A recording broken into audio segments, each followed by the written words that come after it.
The earth needs G's, and that's God's, not gangsters. We was here before slavery, history books be pranksters. All these lies and deception to cover the truth. We're not black, we beans and like the proof reside in my roots. Travis Shabazz, Chacha Wise, original players. The boss, the boss, the boss, the boss.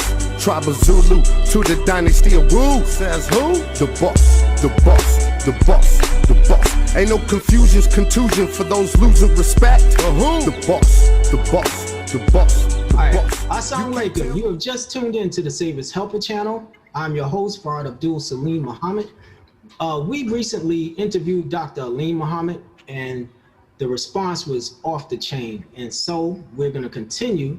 And this time we have one of the supporters of the Honorable Minister Louis Farrakhan and the Nation of Islam, a sister who I have had the pleasure of meeting, and I would like to introduce her to you. This is Farmer Courtney, and we want to invite her with a round of applause. Do it from home. Assalamu alaikum, Sister Courtney. Walaikum salam. We're so grateful to have you on the show. I have 1,000 questions for you. But, you know, it's one of the most important things that we do on the Saviours Helper channel is bridge the gap between Muslims of all walks of life and help them to understand the importance of the teachings of the Most Honorable Elijah Muhammad and how it includes everyone. Of course, it began with the original man who was downtrodden and dragged into slavery here in America, and God came to save us first, to teach us who we were, because we were at the bottom. But Islam, as we know, as the Honorable Minister Louis Farrakhan has taught us, it's definitely for everyone who would come to Allah. We noticed that, well, I noticed in some of your videos, which pretty much got my attention, that you have become a follower of the Honorable Minister Louis Farrakhan as well. And I was intrigued and inspired to have you on the show, and I'm so glad to have you here.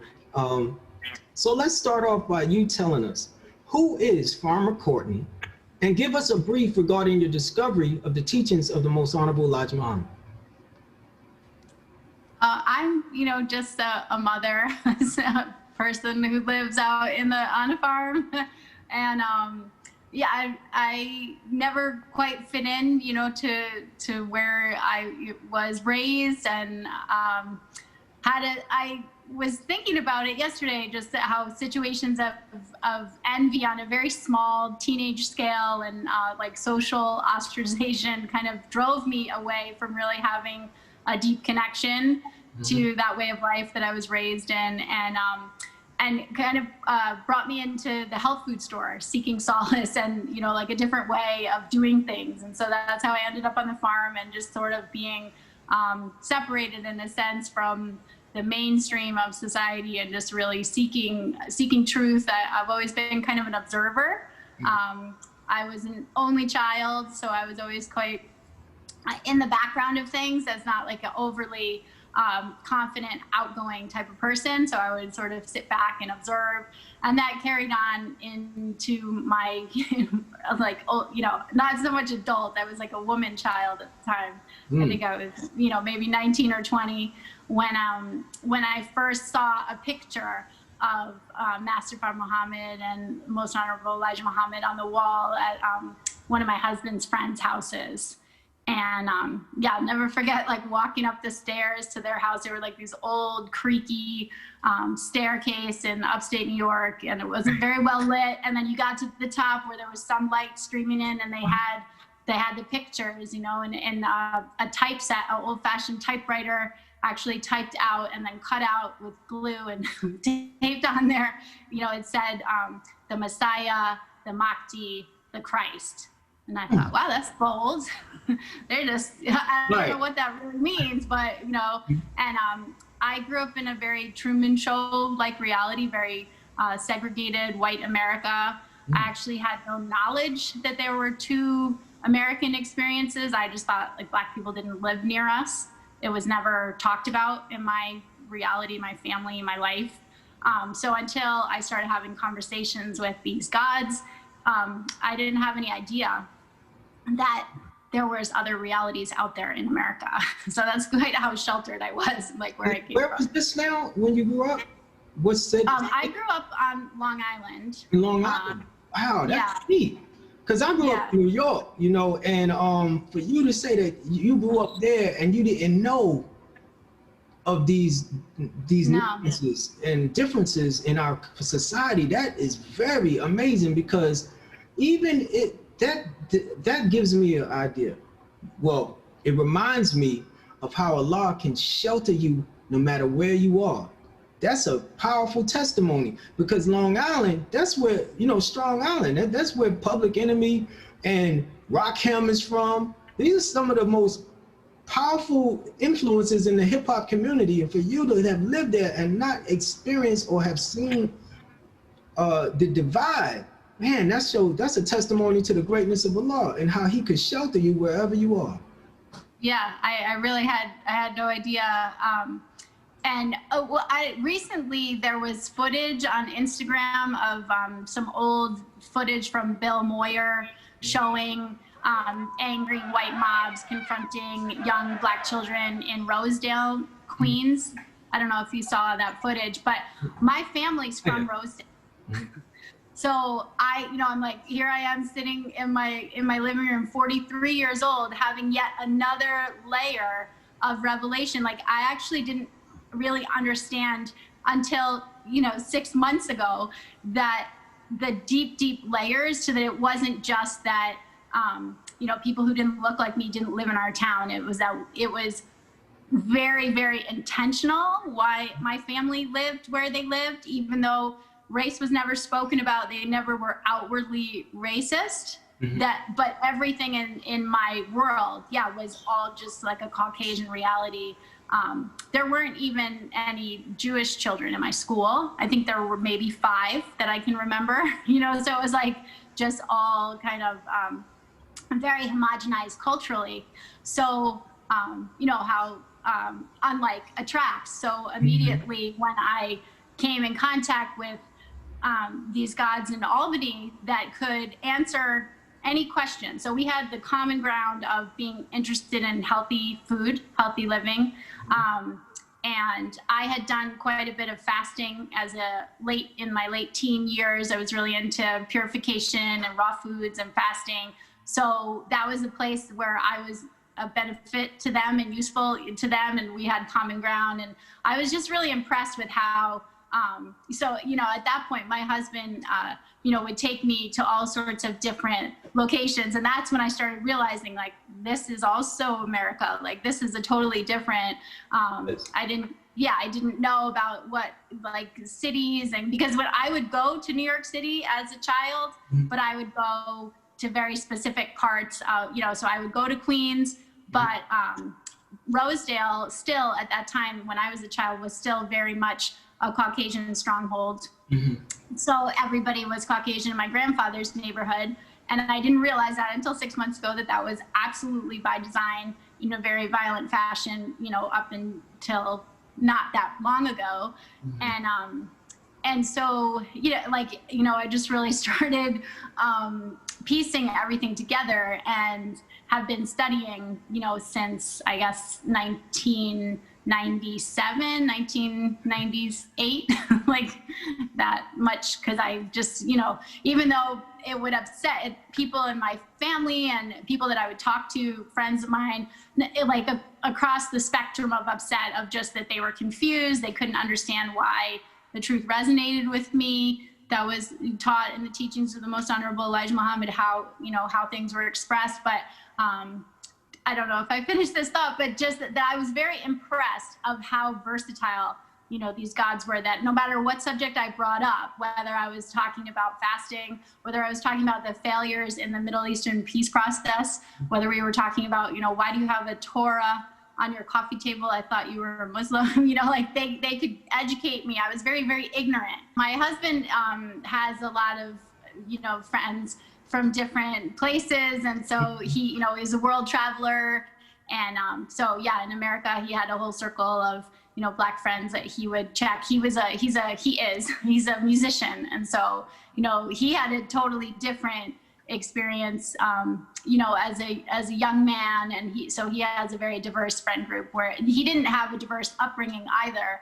But we both kind of got out early from where we were raised and didn't fit the mold. So, his path brought him, in friendship with all different sorts of people. And so they knew each other. They hadn't really built about that as much, but I was always asking questions, because I just couldn't let it go. You had to. The teachings are powerful. Who wouldn't ask questions after hearing the thing? Yeah. Yeah.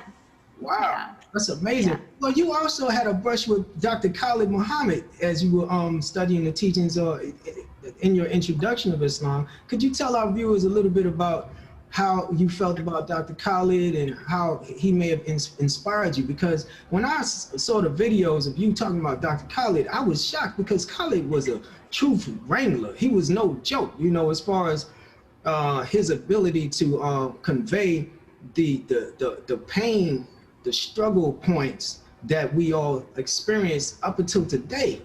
And most white people were fighting with Khalid, and not only just white people, but some Black people were even fighting with Khalid. But you took to him in a way that was unique, and I'd like you to expound on that. I really did, and part of it was because I had the introduction to the teachings from these very they were like tutors of mine. They were very much into, so they were in the 5%ers, so they were very much in a teaching mode. They were like, if you will ask us questions, we'll teach you, kind of thing. So I had that introduction, but I was ignorant and it was so new, and I didn't have the floor. I was just one person in the room, so I'd maybe get 5 minutes here and there to ask questions. But so I had a very positive impression, of the messenger. I really felt like, wow. So when someone else, another friend of my husband's, a white man, gave my husband a DVD, he was really into kind of, studying the fringe and like conspiracy theories or realities that are documented, one or the other. But so sometimes his stuff was spot on and sometimes it wasn't. So this was back in the day before Netflix, and many of us didn't have cable, so you exchanged VHS tapes. And I remember those days. You remember those days. Yeah, of course. So, the minister on the shelf and all that kind of, so it was really, it was something that we did. So one February, someone, Stevie Dredd was his name, he gave my husband a DVD or a VHS tape at the time called Black Hitler.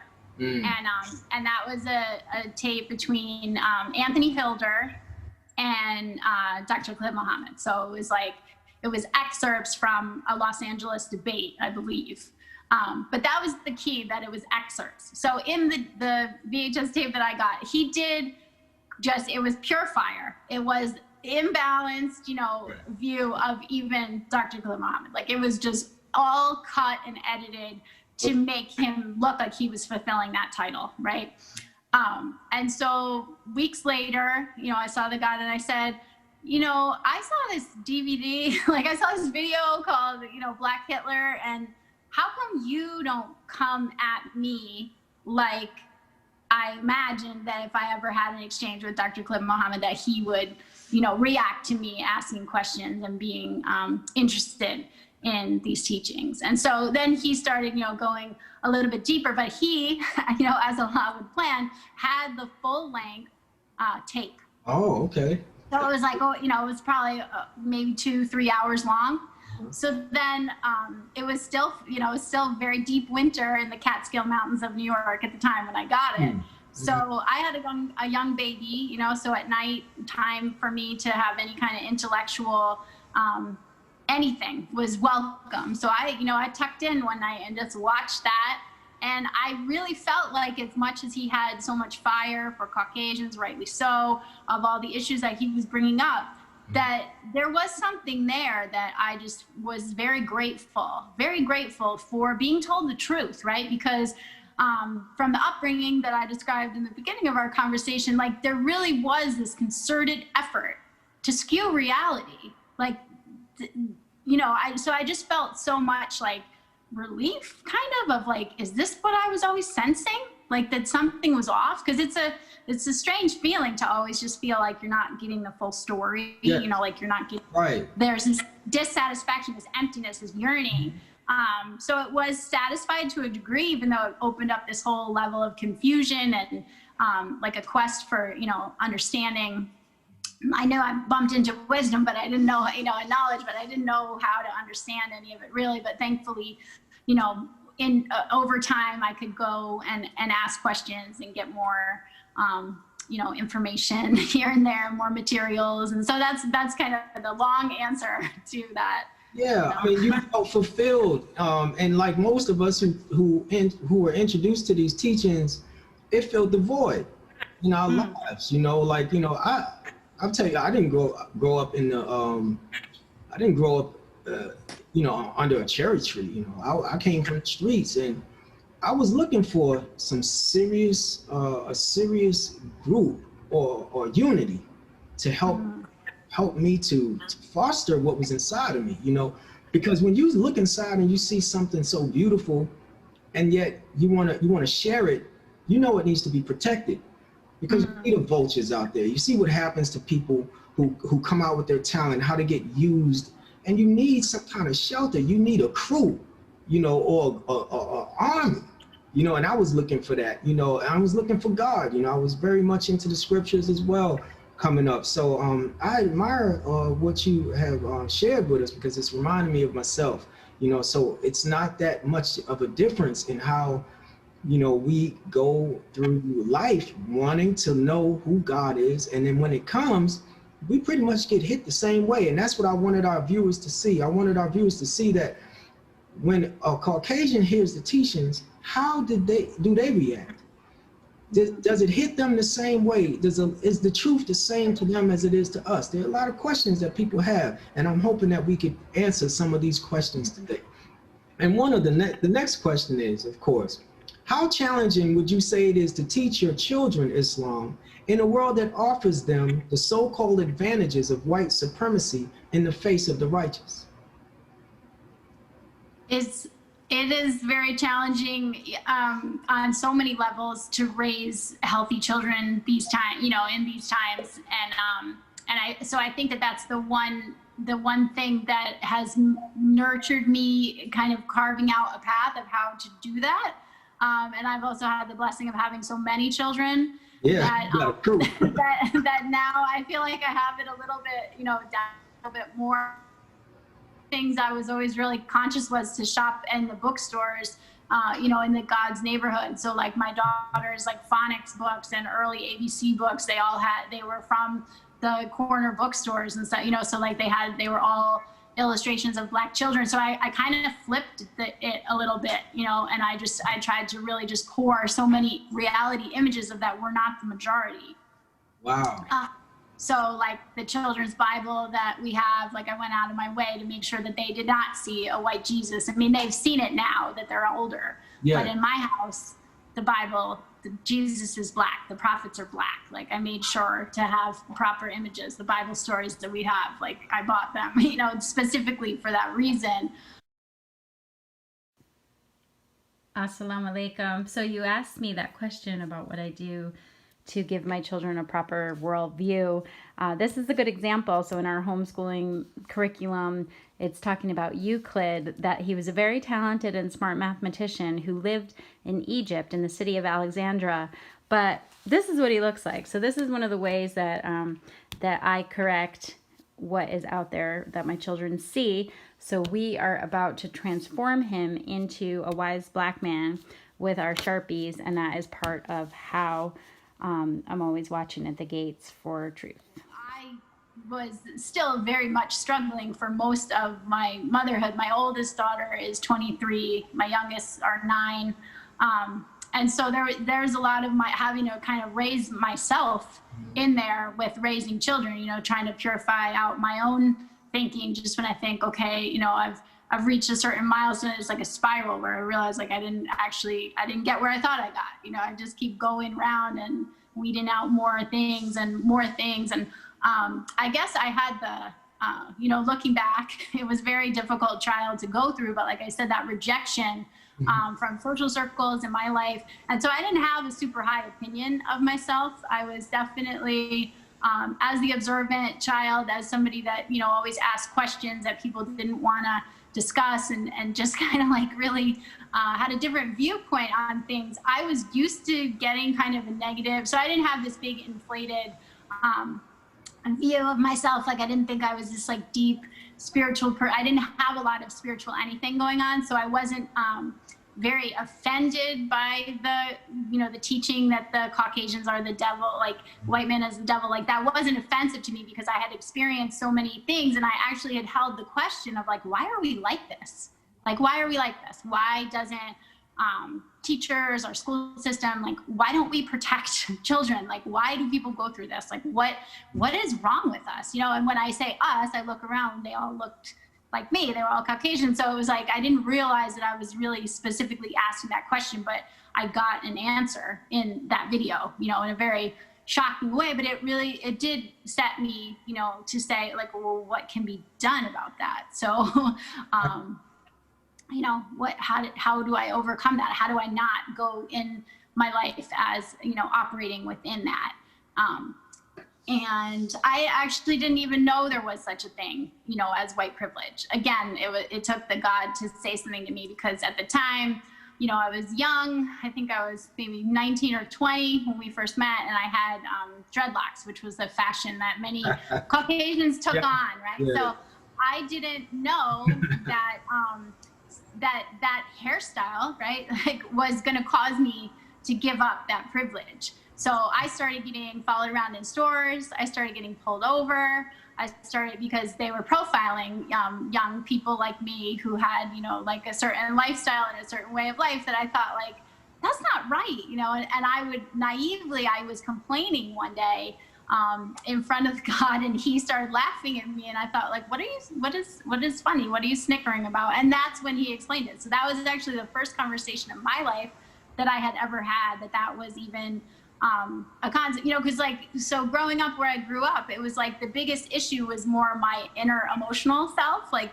and interacting with the society. Like I think, you know, there's different personalities and different types of people, but that inner turmoil of just not having a place kind of overshadowed all the bigger worldly issues, you know, so I didn't even really seek out, like, what is everyone else experiencing? It didn't, my experience was so loud in my own way of perceiving the world, that my inner suffering was so great that I didn't have any kind of opportunities as a child, even though my grandmother volunteered quite heavily up until her 90s, even you know, in the hospital as like so my parents were recovering Catholics. My grandmother was a devout Catholic.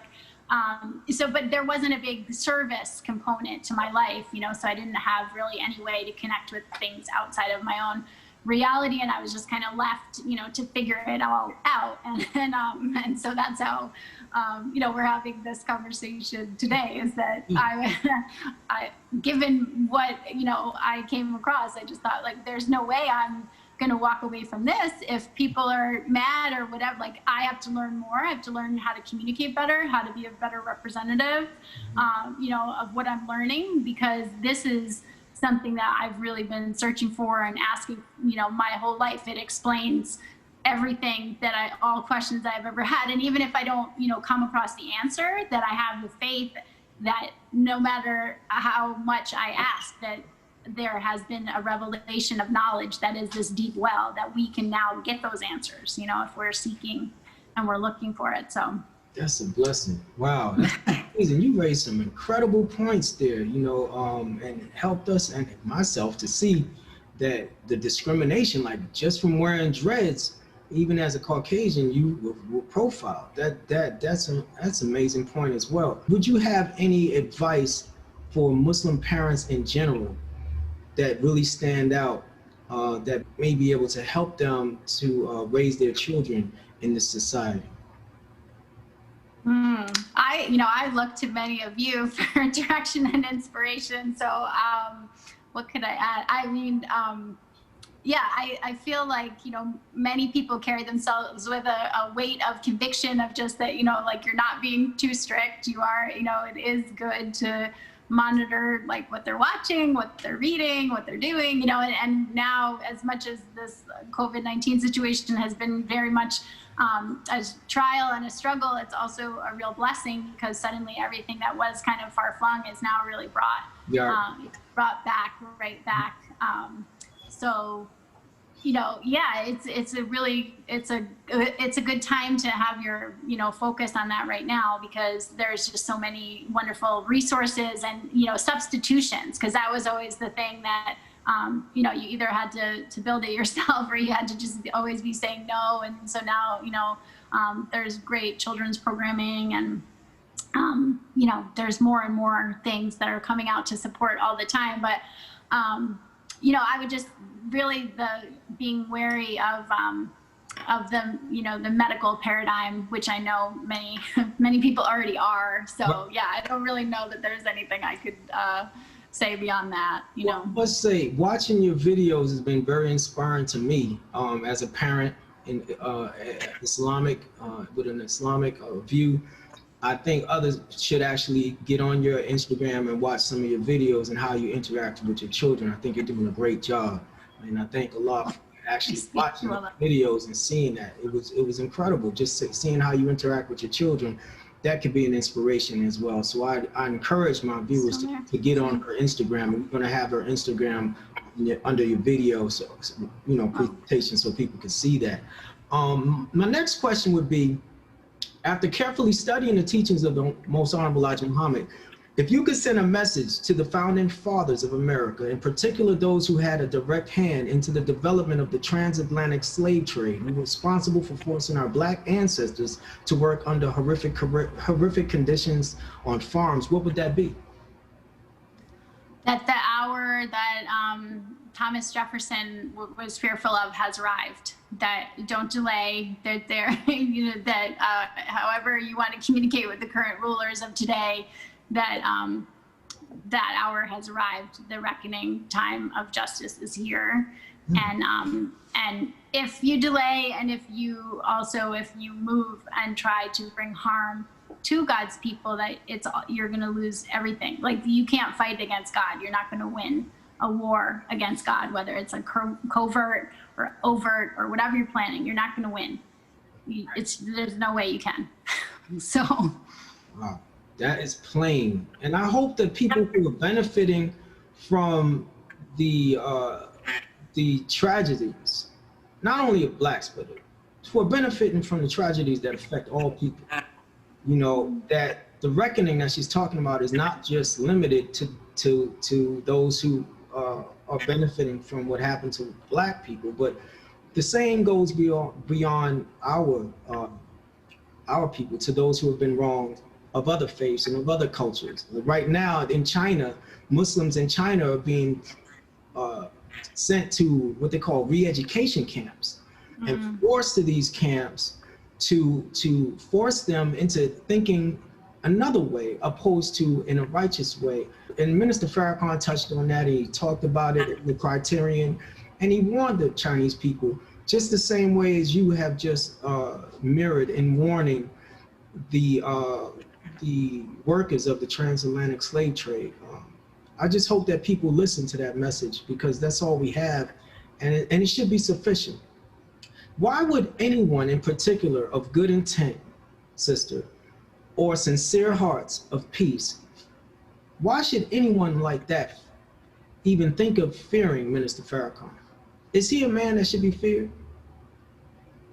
No. In fact, it's a question I think about a lot, of how to point out all of the agreement, like I was saying, about how, I can listen to anyone, even, people who attack Honorable Minister Louis Farrakhan. I can listen to their other content, and find points where they themselves agree with many of the universal principles that he teaches and that he stands on, even though they know not. They don't know that they agree with him. So I've kind of been in this place of, really observing, and also conversely, like people who are not even really very aware of him, but might think just because they have a different label, a different faith, or a different way of life, that they are, you know, incongruent with one another, that they don't realize how much agreement there is there. And so, yeah, that he is, so I think, you know, to realize that there's a, that there is definitely a common enemy. And I think that that's one of the things that we really have to guard against, of being so, you know, thinking that we're all so different from one another, that the enemy would like to do away with all faith, right? They don't want to have any of anyone obeying God, like whether they're different God, they think they're different gods, and they're warring of, or, you know, internally or externally about it, and thinking that they're different, but really we all have a common enemy.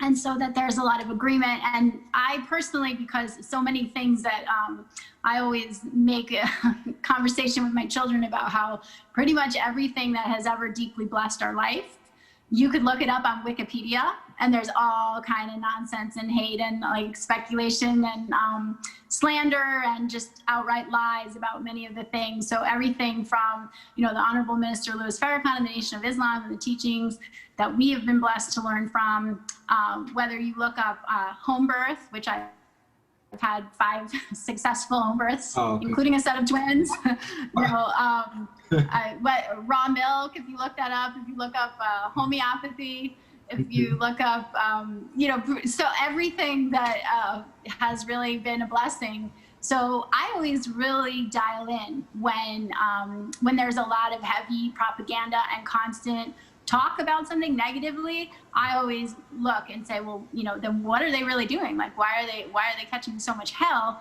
in this, you know, hellish time? So if something is catching hell, it usually makes me really dig deeper into what that is. Yeah, why is so much energy being focused on this one thing? You know, there's endless things they could be talking about or putting their attention towards. Why that? Right. Why so concentrated? Why so relentless? What's up? You know? So much resources they're using, so much time and resources going to one source. And people who are intelligent, who are civilized, don't waste time, money, and energy unless it's a benefit or it's an act of defense. You know, in any event, when you put everything on the table, it is a significant move that that people should be concerned about. You know, what's your intent? You know, and that's where you're going. You know, what is the intent? Speaking of intent, they have labeled Minister Farrakhan, you know, all sorts of names, like anti-Semitic is one. Would you say that they are incorrect in saying so? And why?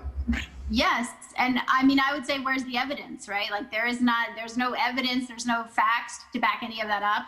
Certainly there would be at least one incident of, you know, of any sort of violence or atrocity or something that could be pointed toward harm of any kind. And there's none. So, you know, where is the evidence, and why the continuation of saying that, where there could be, you know, growth and common ground and a working towards a better reality for all of humanity, instead of, like you were saying, focusing the resources on, you know, on fruitless points that have nothing, you know, nothing to go on. Exactly. But it is what most Caucasians that I talk to immediately, they have been successful.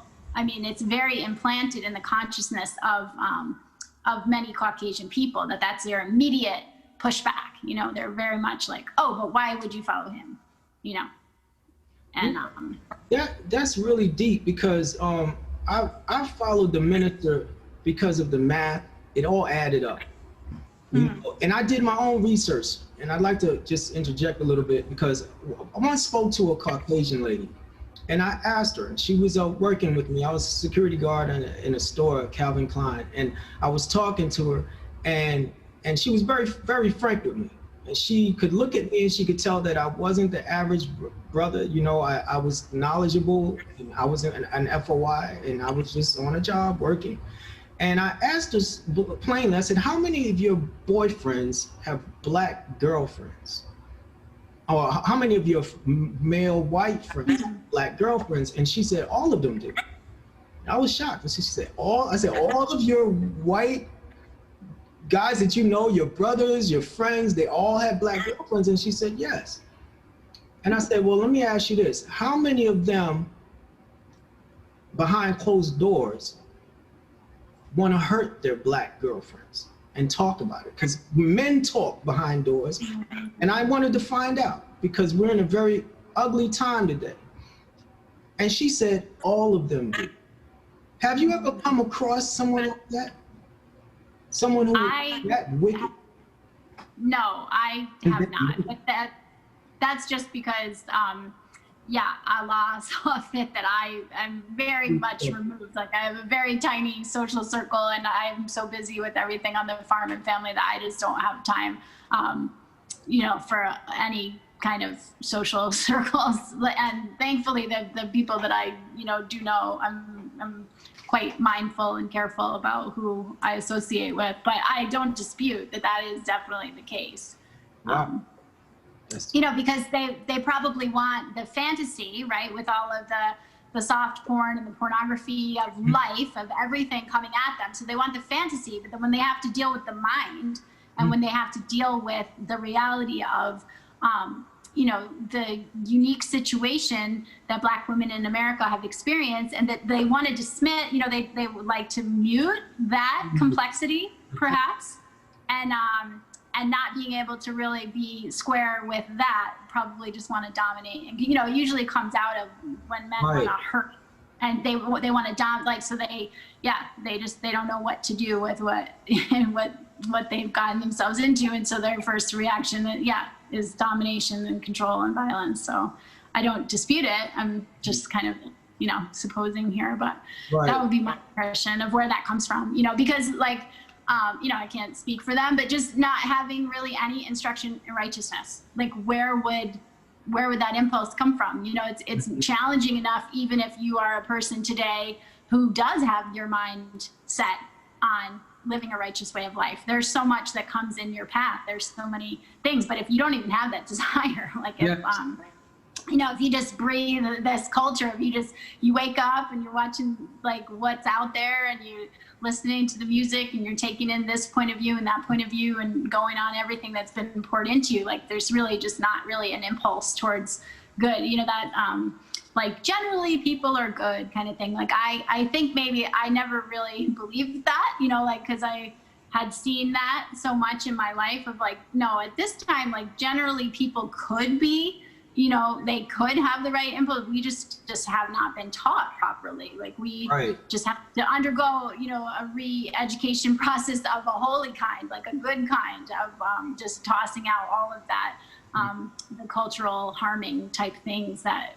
just, take us away from what our purpose is, our true selves. We don't even have a concept of that. And I'm speaking, including myself. Hey everybody, what's going on? Of course, you're enjoying this video interview with Farmer Courtney, I know, but we got a special thing for you right now. It's just a pause for the cause. Disciple, the FOY, who's a hip hop extraordinaire rapper, he's rocking right now, and he sent us a video that you have to see, and then we could get back to Farmer Courtney. And as far as this shirt is concerned, if you like it, you know what to do. Go to saviorshelper.com and get one. Every time you buy one of our shirts, it's an automatic donation to the Nation of Islam, as well as to the Saviours Helper channel. So please go to our site, do your thing, and let's get back to these two great individuals that are just electrifying. Thank you for watching. Stay tuned. Come on, let's get to this video.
around is now or never. Better get yourself together. What goes around comes around is now or never. Better get yourself together. What goes around comes around is now or never. Better get yourself together. What goes around comes around is now or never. Better get yourself together. Yo, we trapped in Pandora's box. World's unorthodox. Life's a gamble like bingo, blackjack and slots. We crabs in the barrel in this fucking melting pot. World's falling fast, going down like down stocks. Do you see what I see? A life filled with jealousy and envy. Black on black crime hurt us like cold sores. Niggas wanna boost their street cred like Apple stores. Some things we can't ignore. That our people in the hood is dirt poor. Now your cards are stacked up. A life robbed can get on base, a short stop. Pitfalls and hard knocks. Our communities need to cleanse the detox. Read Dr. Wesley's book, The Pop Plot, to understand scientifically we under assault. Better get yourself together. Better get yourself together. Better get yourself together. Better get yourself together. Better get yourself together. Better get yourself together. Better get yourself. How you doing, young man? All right, welcome to Owen's Place, man. All right. Man, you're in the resource center, man, for young adults, man. We try to help out with individual plans and skills to help you get your future together, man. Would you like some information? Yeah, let's talk for a second. So what we do, man, is a safe haven for young adults, man. We get to chill, hang out. Got other little different resources besides that, man. Important, like you say, knowledge yourself as well. This is literature, Those stuff first. Yep. You know me, you're passing the day. You know what I'm saying? I'll be kind of going on. I'm saying, man, it's a resource center that provide resources and skills to assist young men in a positive way, all right, to develop plans for your future. Outside of the information like that, man, we have also additional resources as far as employment and computers and other things, education resources. What type of employment do y'all have? We actually, man, try to get to a different arena, a different sector. When I feel like I'm ready, then you go for longer. You know, they stuff like that. You gotta train your body. Okay. Kind of like working out. That's right. Yeah. All right, brother. Hope to see you real soon. Yeah, you'll see me. You'll definitely see me. Appreciate it, man. Yeah. All right, let's. Yeah, man, it was our pleasure, man. We really hope to see you soon, brother. All right, hope that resource we gave you today helped, man. Absolutely. Yes, sir.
yourself together. Truth is the reality to overcome all evils and principalities. Wrong is the new right, right's the new wrong. No discipline for the adolescents, what's going on? It takes a village to run the nation, to become a nation. Scared niggas is just talk and conversation. The professor, the time is now, it must be done. Just research Louis Farrakhan, the begotten son. His teachings between the minds and thoughts, from slave master thoughts. We the people that Moses sought to free us from overseers and mind readers. Socially engineered us to be swine eaters. Just watch and be careful of what the devil feeds. That's why we fight, quick to snap, just like we did. It's mandatory that we fight to love each other. That's the key to unite us. Black Futures Color. What goes around comes around. It's now or never. Better get yourself together. What goes around comes around. It's now or never. Better get yourself together. What goes around comes around. It's now or never. Better get yourself together.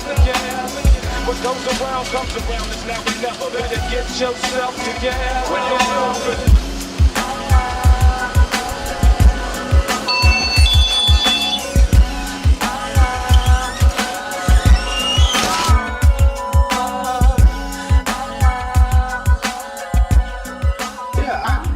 With you on that. There's one other brief story I want to share with you, and I'd like to have your reaction to it. Some time ago, I used to soldier on 125th Street. I also taught on the streets of 125th Street, on the trains, and I used to just teach everywhere I went. And eventually, I would take a rest sometimes and just go to the to where the brothers were selling their products on the street. And one day I was standing there with some of my brothers from the Black Panther Party, and we were just, pretty much conversing. And an interracial couple came on. And before I go any further, let me say that we in the Nation of Islam love love. And where there's true love, we embrace that no matter what.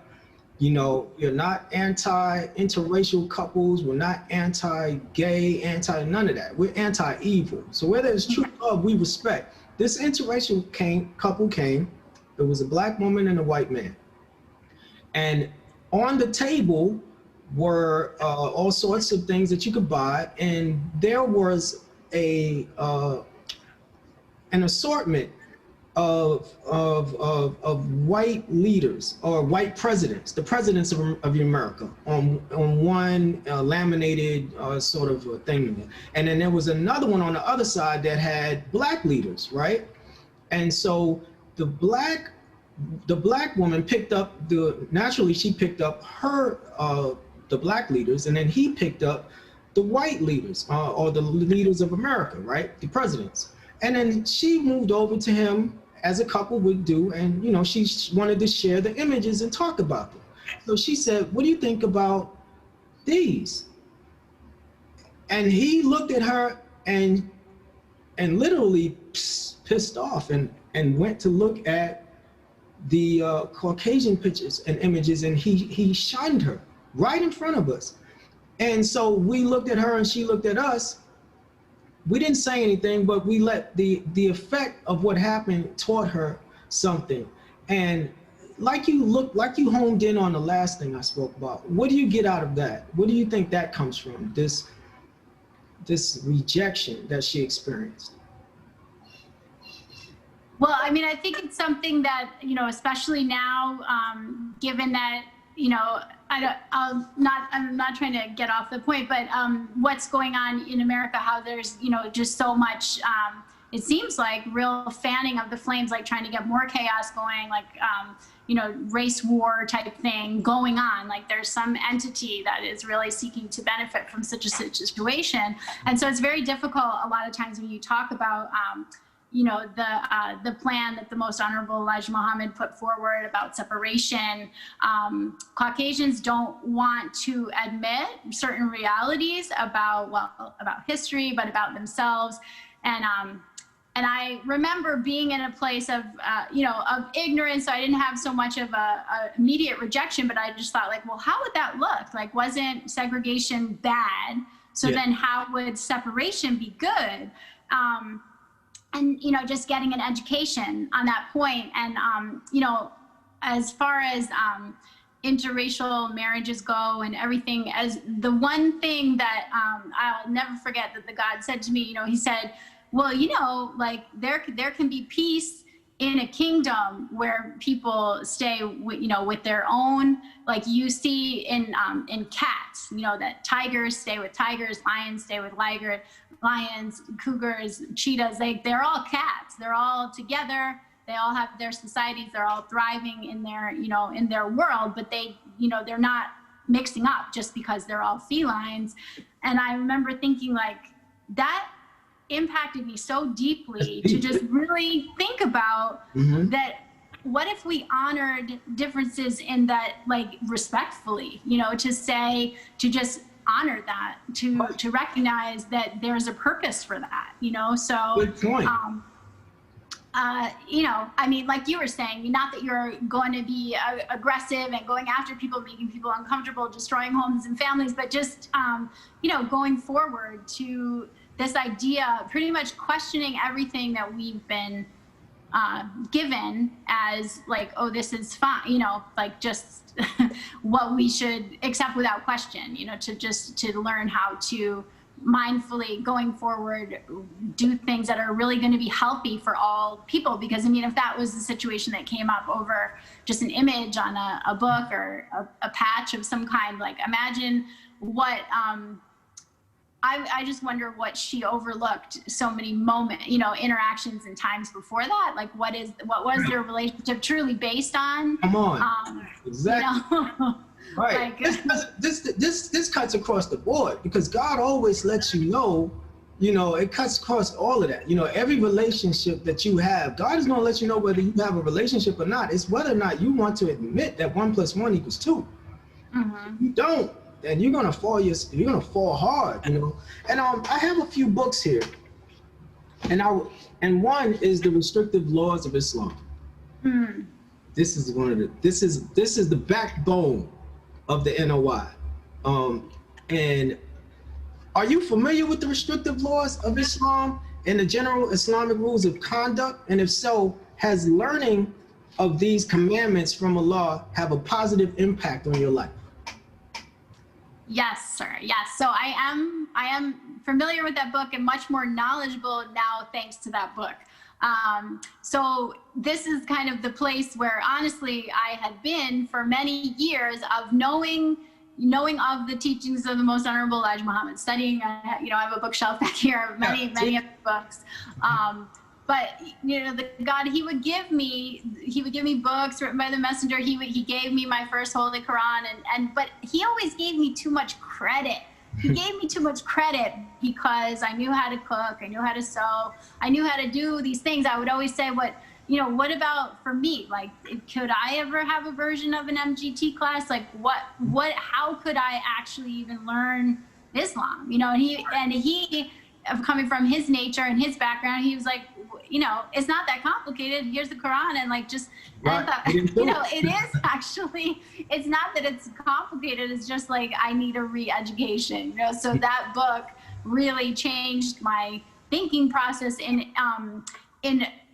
sketching in more fully my role in putting together and actually acting on what putting action to knowing, because it's one thing to just know, right, and to stand and say things that are contrary to what other people are saying and to stand on truth. It's one thing to know it, but then to actually really begin that process of inner transformation. So yeah, without that book, I would not have been. I was actually just writing, like this little short crash course. I called it Food for Thought, about I think it's 7 books that I wish I had read 20 years ago, and that book wasn't in existence. But just especially as a Caucasian coming in and hearing that, like you said, the prescription of how it's communicated was not for me. Like, I did not have that condition for that specific prescription that was given. So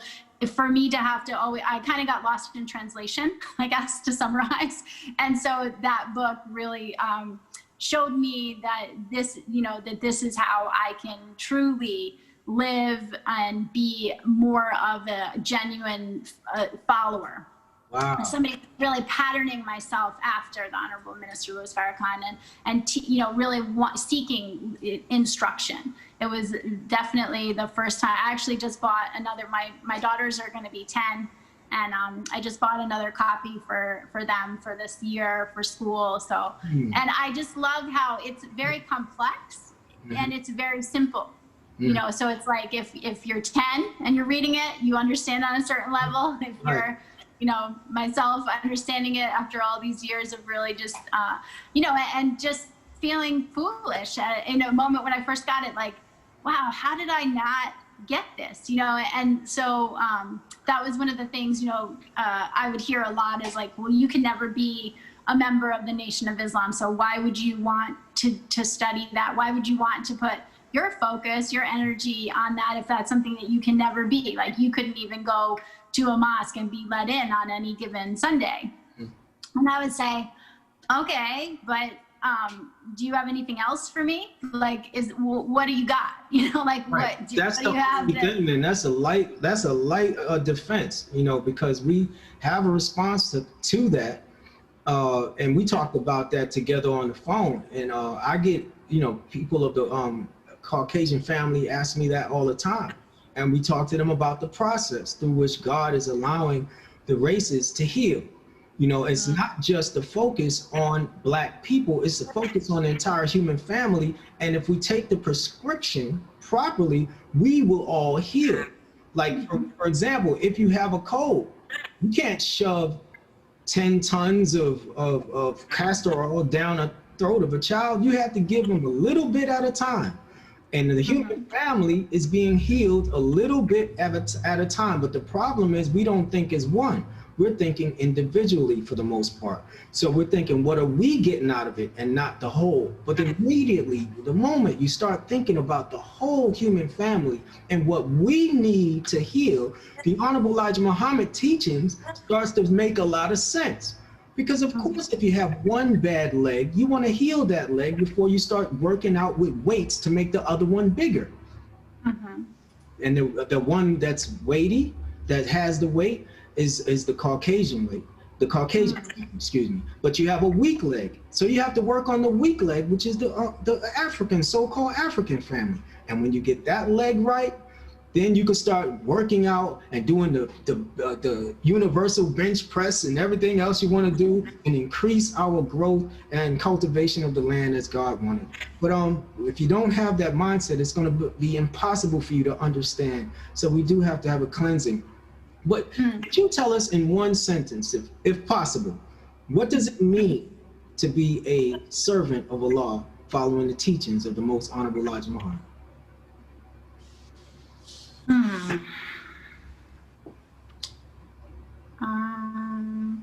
One sentence, let me see. You're not being timed or anything. You don't have to worry about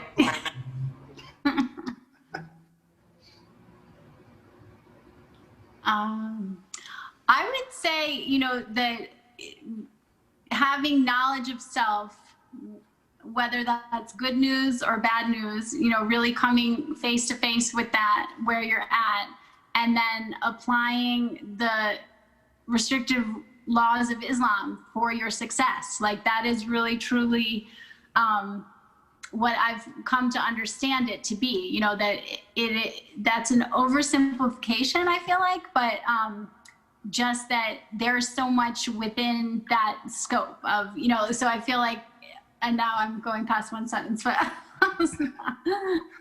it brings me to this. See, if you would have said to me, that's impossible, I would have accepted that. I just wanted to see if you could do it. You want to see I just wanted to see if you could do it. It's not possible.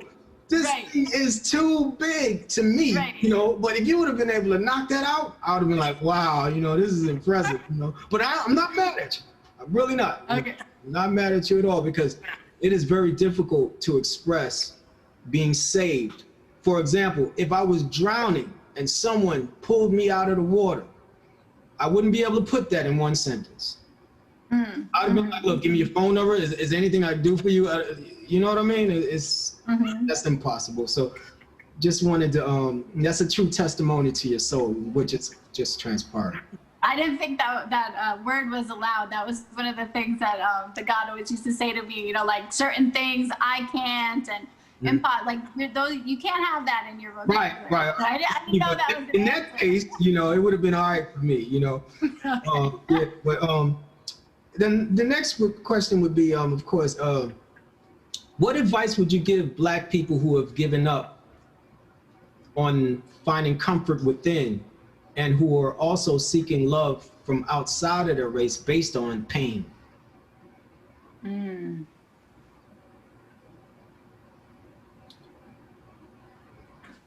Well, seeking love outside of your race based on pain. I was just being educated this past week from listening to the Honorable Minister Louis Farrakhan speak about why he speaks about love so much.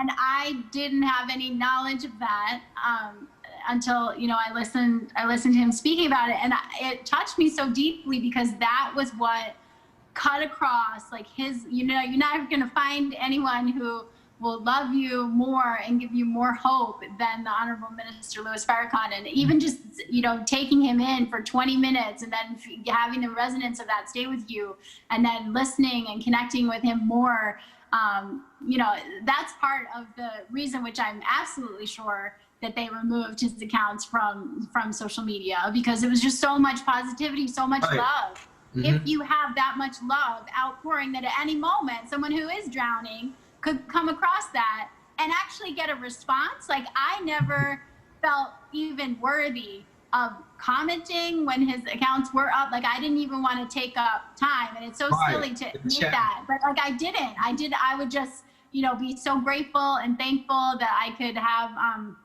a moment with his generosity to hear, you know, read something that he wrote live, kind of thing. It just felt unreal to me that this is you know, something that's a possibility, and I would choke and tremble, and like I wouldn't say anything. And so, you know, hearing him speak about why he speaks about love so much, that was how come I knew that, regardless of all the like incomplete understanding that I had of how you know, to explain and articulate that he is not a man of hate, and that he is for all of humanity that is seeking to be, you know, on an upright path and not seeking to do harm to other people, that I really did feel his love for me, because how could a man work as hard as he does for so many years consistently without that love? So, you know, I would just recommend to seek out him and just allow him to, you know, to fill that and to soothe that a bit, because there isn't, and then, you know, and keep, like, because as soon as you, you know, like I do a lot of hands-on healing and stuff in my family on the person. So when we're talking about healing wounds and healing, you know, the first time that you put the balm on, you will feel some relief, but it's not immediately going to heal it. There's layers, you know, it's deep healing wounds. And so the, you know, healing transformation, it does happen, but we don't always see it, you know, right before our eyes. I think that that's one of the lies that we're fed, you know, by Hollywood and stuff, is just that, you know, enlightenment or like, you know, transformation, that it's just this like real quick thing that happens within the span of 2 hours. And like, if it doesn't happen that fast, that somehow you failed, you know, or like, it's not going to happen for you, or like, you're just not one of those people. Like that's such a lie from the pit of hell, that it's like, we have to, you know that it's a process, that actually, you know, that the trials, that they have purpose, deep purpose. And so to just, you know, really stay connected to that, there is, you know, a deep purpose for your life, and that there, you know, this isn't a time of like wondering and hoping, and you know, God himself came in the person of Master Fard Muhammad. Like we have an absolute connection to what we should be doing in these times. It's not so much like in the days of old where we had to interpret signs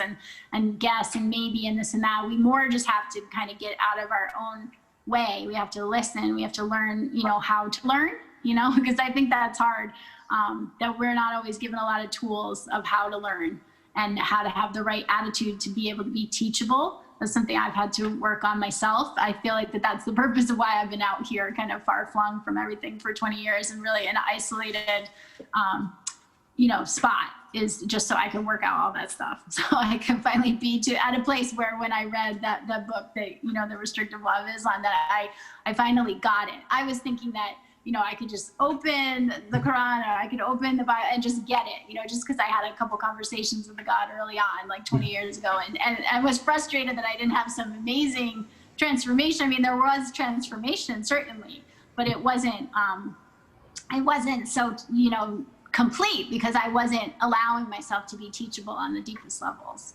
Wow, that's so impressive what you just said, and you raised so many good points there. And it actually segues right into the next question, which is basically, if you could speak to the teacher of the Most Honorable Elijah Muhammad, Master Fard Muhammad, if you could ask him a question without going into anything personal, of course this is public, question or statement, what would you say to him? And for those who don't know, Master Fard Muhammad, as we mentioned earlier, is the long-awaited Messiah and Mahdi, Messiah of the Christians, Mahdi of the Muslims. And this is the belief or Christology and belief system of the Nation of Islam. And what would you like to say to him? It can be a question. Question or a statement. It doesn't have, this is personal, but like I said, without going into too personal, when you're talking to the Lord of the Worlds, of course, it's a personal matter. But, we don't want you to go too, it's public. So keep it. Well, if I could keep it not on the personal, but on the student tip, would that be acceptable? Yes, ma'am. Because I do have a longing, a question that I've always wondered what his time before making himself known, what was that like? Before making himself known to the Most Honorable Elijah Muhammad, who else did he touch in this life, and who else's deep thinking may have been inspired that we've never heard that he came in contact with? Because I can't imagine that it wasn't very impactful to all that he may have had any contact with in that time, of leaving his homeland and in between making himself known. So I would love to know, because I've wondered deeply about that. Love to know a timeline. In time that he will answer your question. I know. And for those of you who had the same question in mind, high five to all of you, because that's a good question. And I'm sure he'll answer you. Just be patient. That answer will come. Wow, that's amazing. That's a good question. Wow. Okay.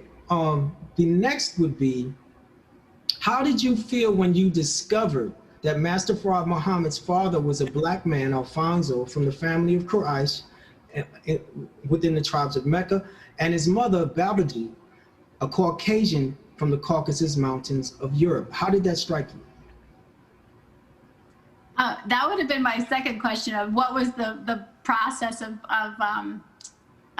cleansing and preparation that your mother underwent, to be able to be the receiver of such an honor and such a monumental task, such as bearing your life. So that, it gave me hope. That was something that that given the right, the right guidance and the right structure, that you could transform a Caucasian from a devil to someone worthy of doing, holy works.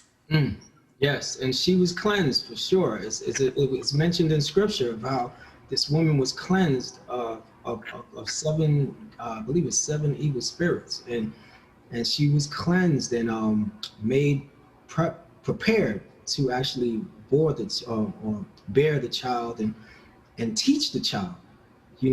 That's very important, because the mother, like we all know, is the first teacher. She's the one that introduces the child to God, or the father, but the mother is usually the first teacher, And then the next would be, when did you learn that Prophet Muhammad of Arabia was in fact a white Arab or white complected Arab? And how did it make you feel to know that it didn't matter what color you were in regards to being chosen to do the work, as you mentioned? You did touch on it a little bit, but did you feel the same way when you found out about Prophet Muhammad being a white Arab? I had always imagined him to be that way just because all of the Muslim people before the Nation of Islam that I came in contact were Caucasian. So I didn't, like I said, I was very ignorant of anyone that wasn't just like my family and where I grew up. So yeah, I can't, I mean, I felt like that, you know, that Allah sends prophets to people, and so that was the people that needed instruction, and that's how it came through. But I can't honestly say that I gave that a lot of deep thought, because that wasn't, it wasn't something that I didn't know before. There was no conflict in you before about right. Yeah, like I just sort of took it as, you know, part of the narratives that are familiar that we hear about. Yeah. Okay, all right, and we're going to talk about your farm and things that you like to do around the house. We're going to get into that, you know, in just a few minutes. But before we do, I'd like to get into this book, Our Savior Has Arrived, because our theme for this is, can Caucasian make it to the hereafter? Can white people make it to the hereafter? And I know that everybody who's watching right now is saying, when are they going to get into that? Because that's what got me to watch this thing, you know? I want to know. So I'm going to read to you from chapter 17 what the Honorable Elijah Muhammad said about this topic. Chapter 17, which is entitled, A Few White People Are Muslims by Faith. He says, there are white people in Europe who believe in Islam. They are Muslim by faith and not by nature.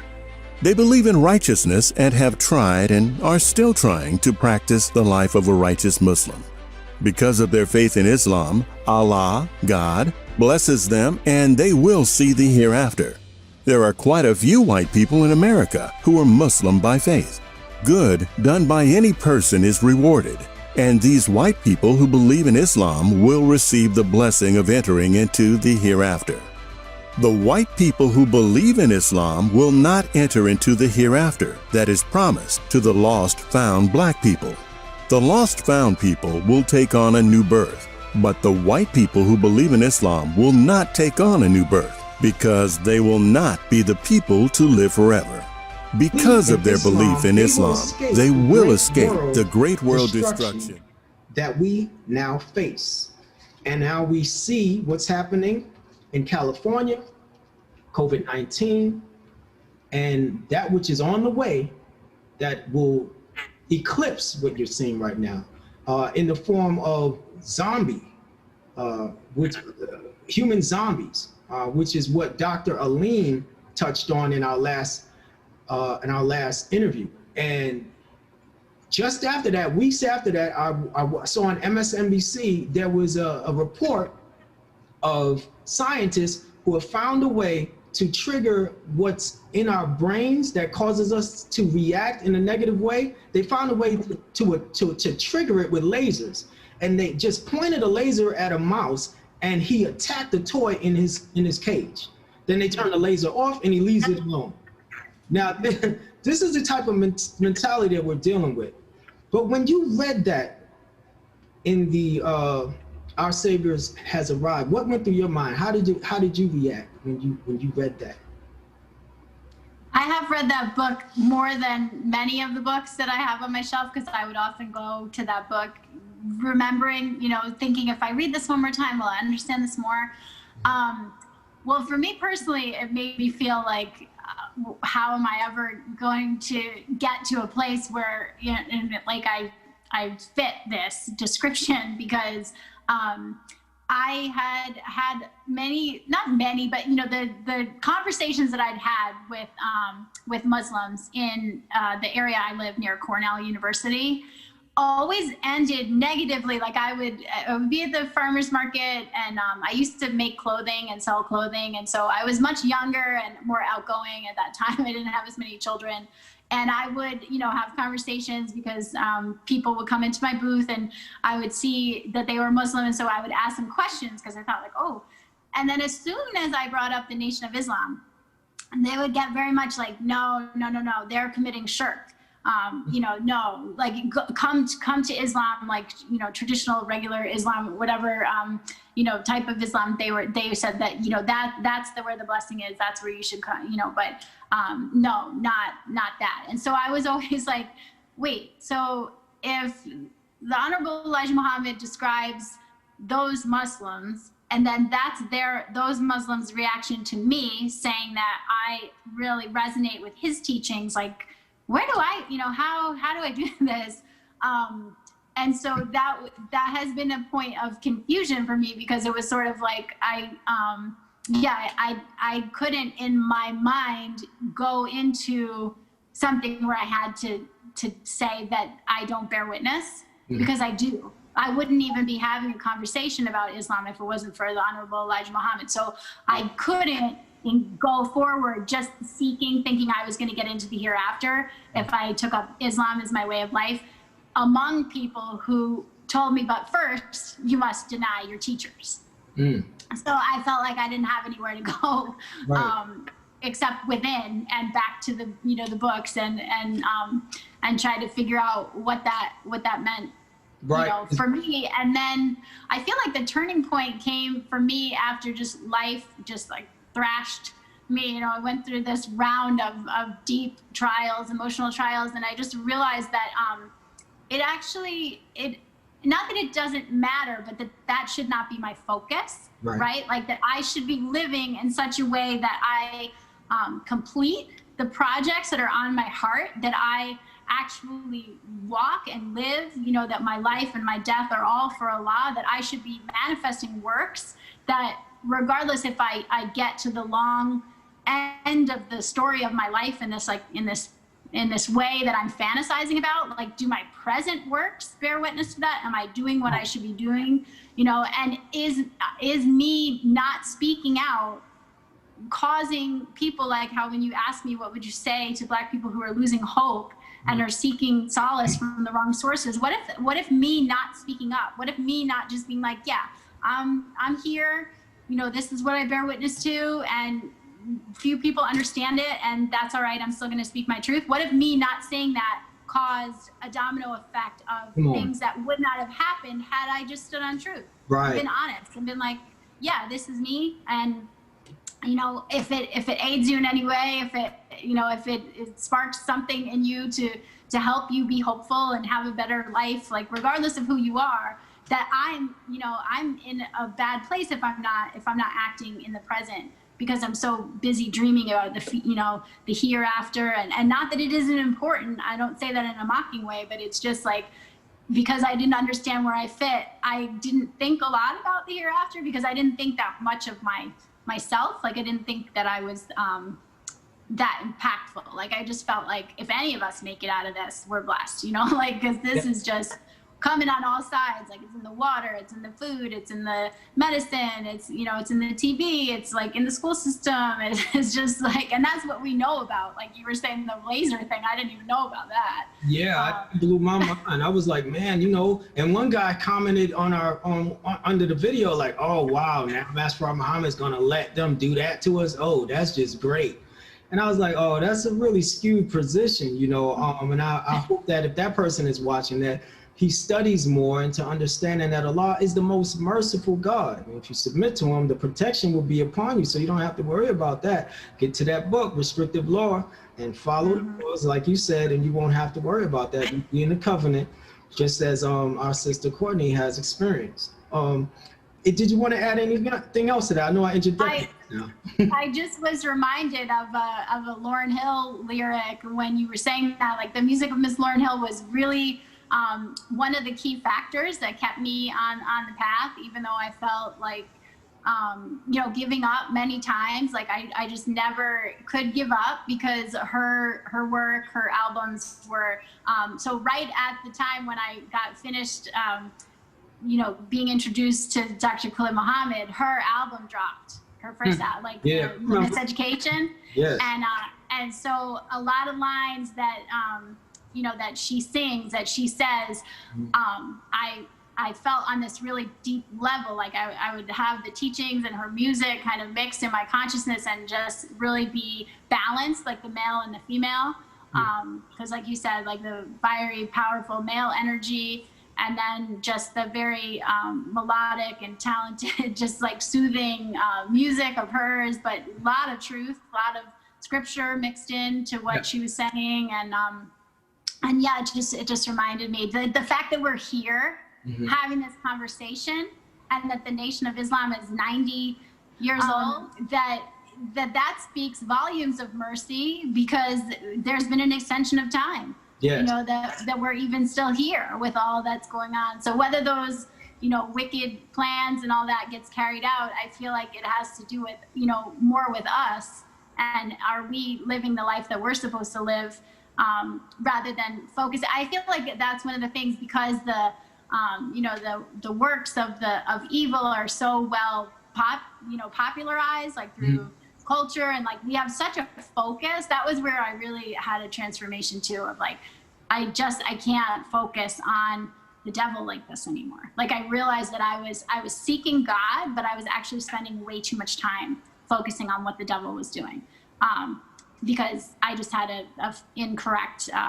equation of what was going to be the rebuttal for that, like what was going to be the right action given the knowledge, and in the face of all of that I was still spending way too much time. It's good to be informed, it's good to be aware, it's good to be knowledgeable, and like you were saying, have a protected, nurturing group and space and unity where you can have a balance of all things. So you have. But because I didn't have a group, and I was just kind of I kind of took on that more conspiracy documentation, like that sort of fact-based thing. I took that on a little bit too heavy early on, and my older children would definitely bear witness to that. That as children, I gave them a lot of heavy truth and things very early on. My oldest, loves history, and actually she did start out majoring in college in history, and so it had benefits, but they also will razz me and say, like, we didn't have a childhood because you just came on like so heavy with all the stuff that you would teach us and tell us, that it was a lot. So try to balance it out, like you were saying, but it's definitely been a process of how to do that. Yes, ma'am. Yes, ma'am. So, I mean, in a nutshell, what would you attribute to the rapid decline of race relations in America? I mean, since the Trump administration, of course, most people are just going to point at Trump, but I know for those of us who are studying, we go a little deeper than most when it comes to that answer. And I really would like to know what your perspective is on that. Well, it's just like anything.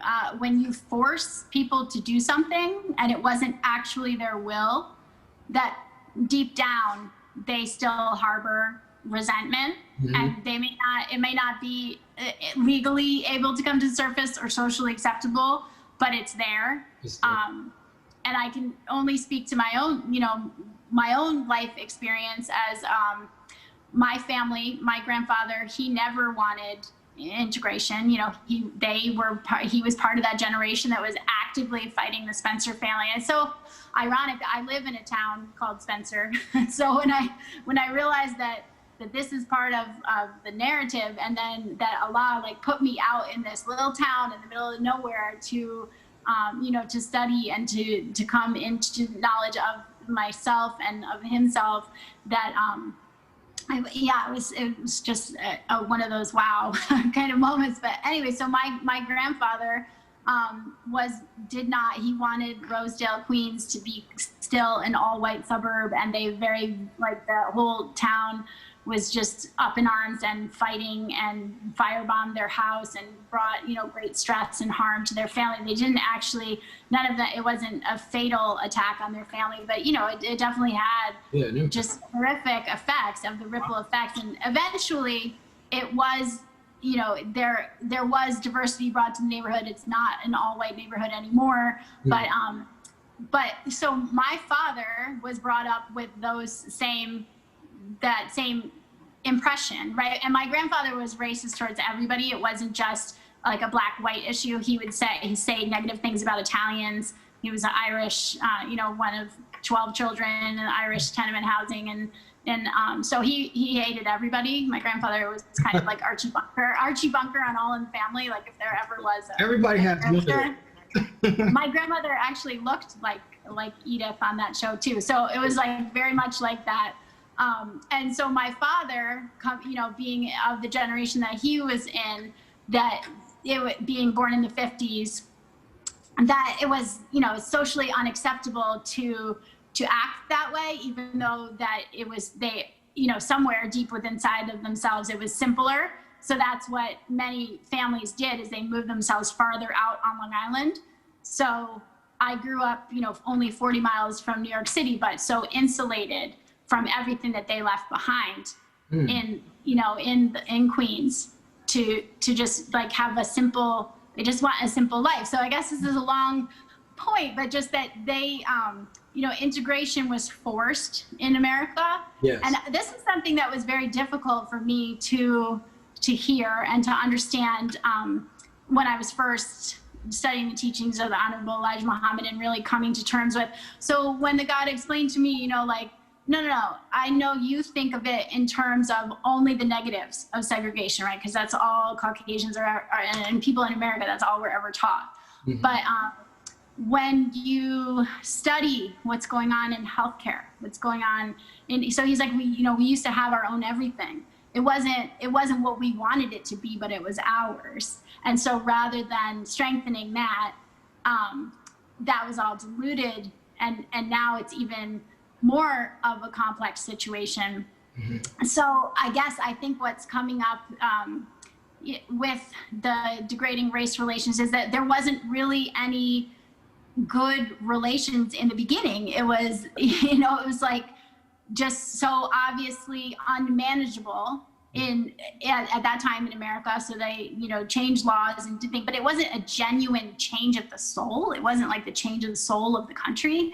It was just a change of how they interacted and how they did certain things. And mind you, it was a big change, but it wasn't necessarily coming from the right place. And so because there's still such a deep ignorance of history, of the, you know, the everything that that has happened up until this point, mm-hmm. that you're going to just have this complete, you know, manifestation of the worst that's within people. Yes. And not having an instruction, you know, a clear instruction in righteousness, and to also, you know, that on a personal level, like people, because of that, are experiencing a lot of stresses, right? Like, so people don't have knowledge of themselves. They don't have knowledge of how to have healthy selves and families. Mm-hmm. So there's a lot of stress in that. They don't have necessarily, the masses don't have a mastery of business. Right. So there's a lot of financial stress.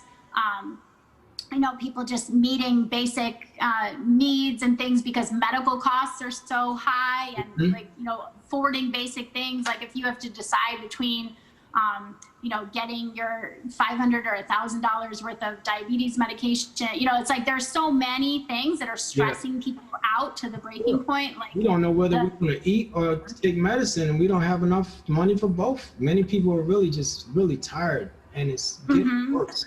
You know. And so the worst is, you know, because people are just like I explained, like I didn't have any knowledge of the suffering of others. So if you can't meet your own basic, you know, needs and things, you're not going to be able to be, you know, thinking of other people in that same way. And especially if it's people that you don't see anything in common with, right? Because there are still many people who don't have many, you know, solid and good, meaningful relationships between the different cultures of, you know, Black America and white America. And so they have all these stereotypes in their head, or, you know, so they're not even in real time, like reacting to people. They're reacting to like a holograph almost of like what they think people are like, and just making all these assumptions. And yeah, I mean, I'm under the impression that it's very much being fueled by certain nefarious forces, because it's for controlling people. You know, when there's a lot of chaos like that, somebody's always benefiting. So I always like to follow the money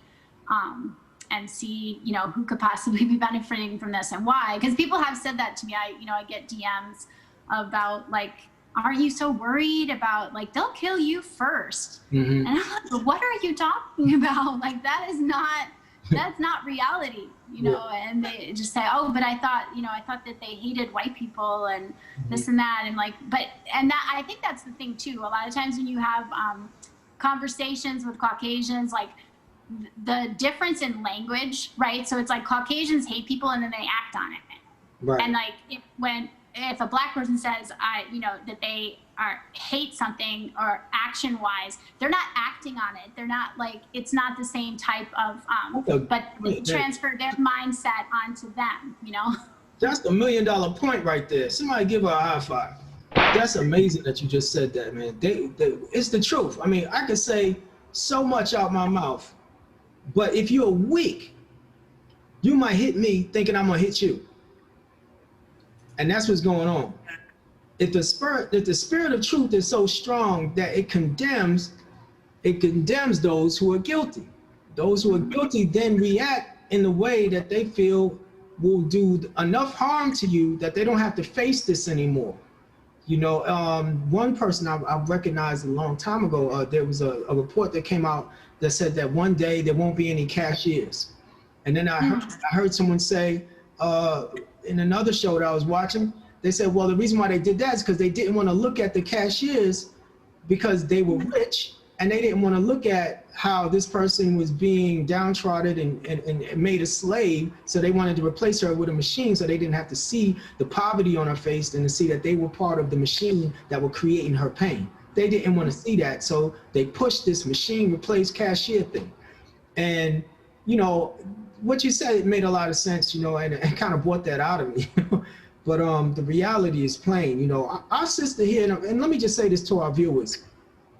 The reason why I'm calling her a sister, because she's my sister in faith, you know, and for that, you need to, you know, for those of you who understand why he keeps calling her sister, she's white, So, you know, you got to really get into the thinking of God and not lean on your own understanding. And the reason why, like which you touched on, talking about and answering what I was talking about with the decline in racial harmony, or as if it ever was there, is because people were leaning on their own understanding and not seeking God's understanding as to why these things were happening. Causing confusion and thus madness is what you experience today. So that was a great, profound answer that you gave us. And we're gonna now talk a little bit about you and your life. Okay? You know, I know you're interested. I'm gonna get a sip of water. Yeah, you know, and I was like, yeah, just be patient, you know, just be patient. We're gonna get into that.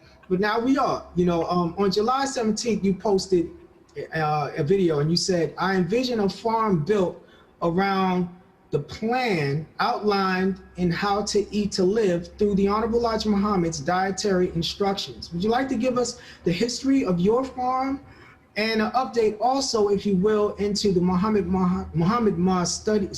study group of I think it's Lehigh Valley. They call it the MSGLV Farm Project.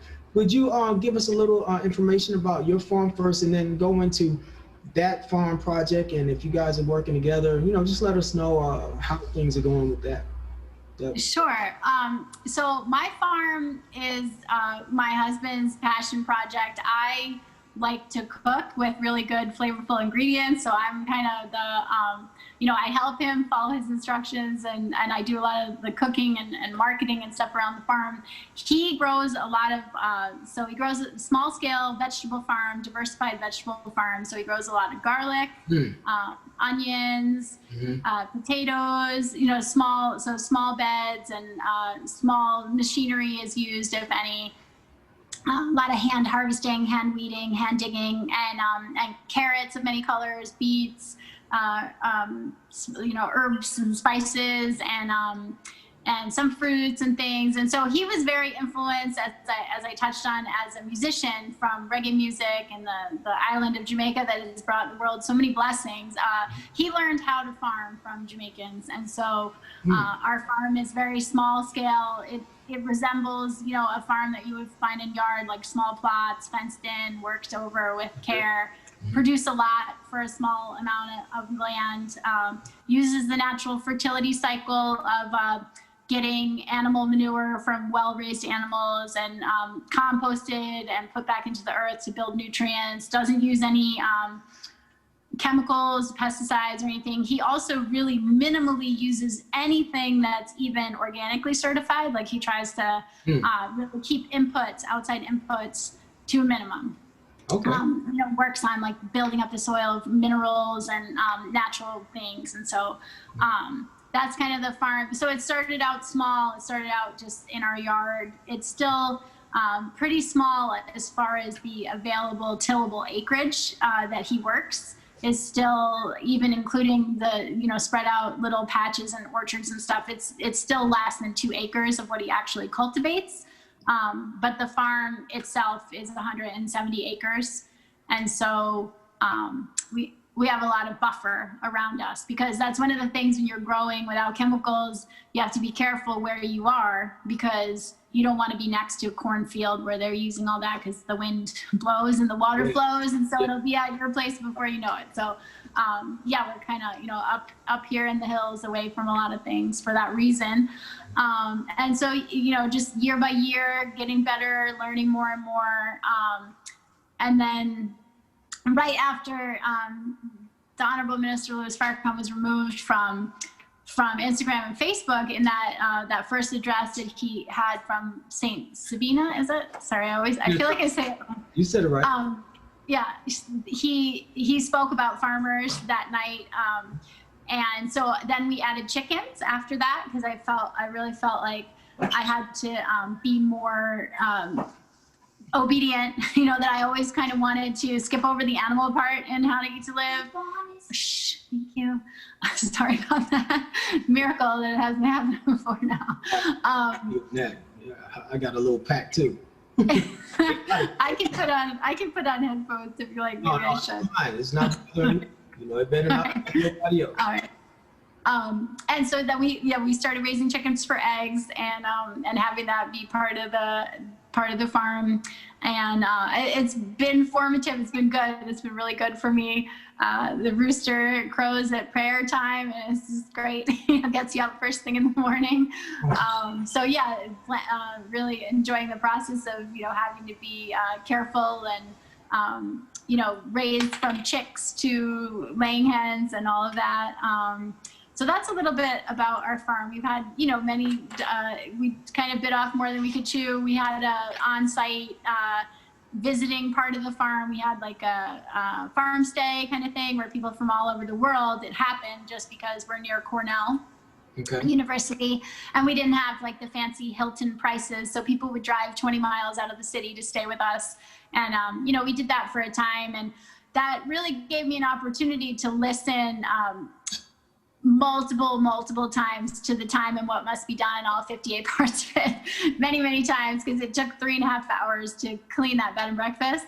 And so I would just put my headphones in and choose a part, and I would listen as I vacuumed every speck of dust and cleaned every toilet and did every meticulous garbage dumping, laundry, ironing sheets, everything. Listening to the ministry really kept me sane, because it was a lot of work on me having and not that life shouldn't involve work, but it was just a lot of pressure having the family, young family, and my hands were full to bursting.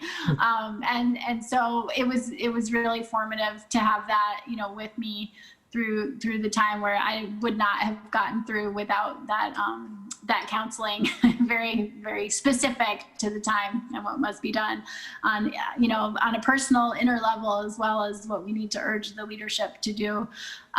So that's a little bit about our farm. And, and we just sell direct to consumer. So pretty much everything we sell to the people who are buying. Like, we personally sell it. So we see the people at the farmers market. We have exchange directly with our customer base.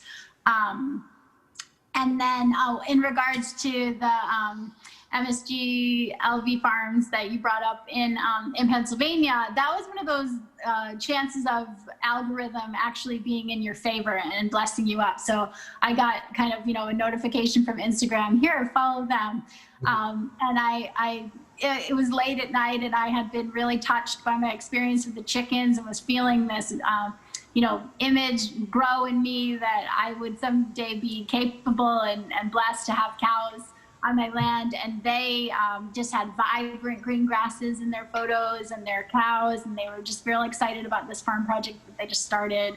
And so I just connected with them on Instagram, and we talked a little bit about, do I know where to get sheep? And I complimented their animals and the project and how clean their farm looked and how well they were doing putting everything together, because it's a lot to take on animals. It's a big thing. So they have the raw milk and they have the eggs and just beautiful, even horses even. So I actually, in preparation for this conversation, I got in touch last night and learned a little bit more about the project, and that they're encouraging people to visit the farm and kind of have an experience with the animals and just be out in nature. They have trails, and it's just kind of like the budding stage of their project, but it's going to be a beautiful project.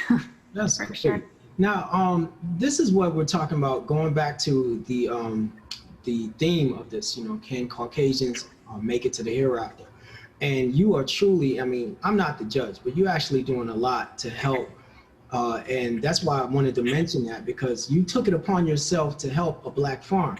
And you didn't have to do that, but it was a natural inclination to help a fellow farmer to grow. And you started promoting their link, and we're going to have their link on here as well as yours, so people can support you as well as support that farm. And this is the way you respond as a human being to someone else in need, when you see that they're doing something that's going to benefit the entire community.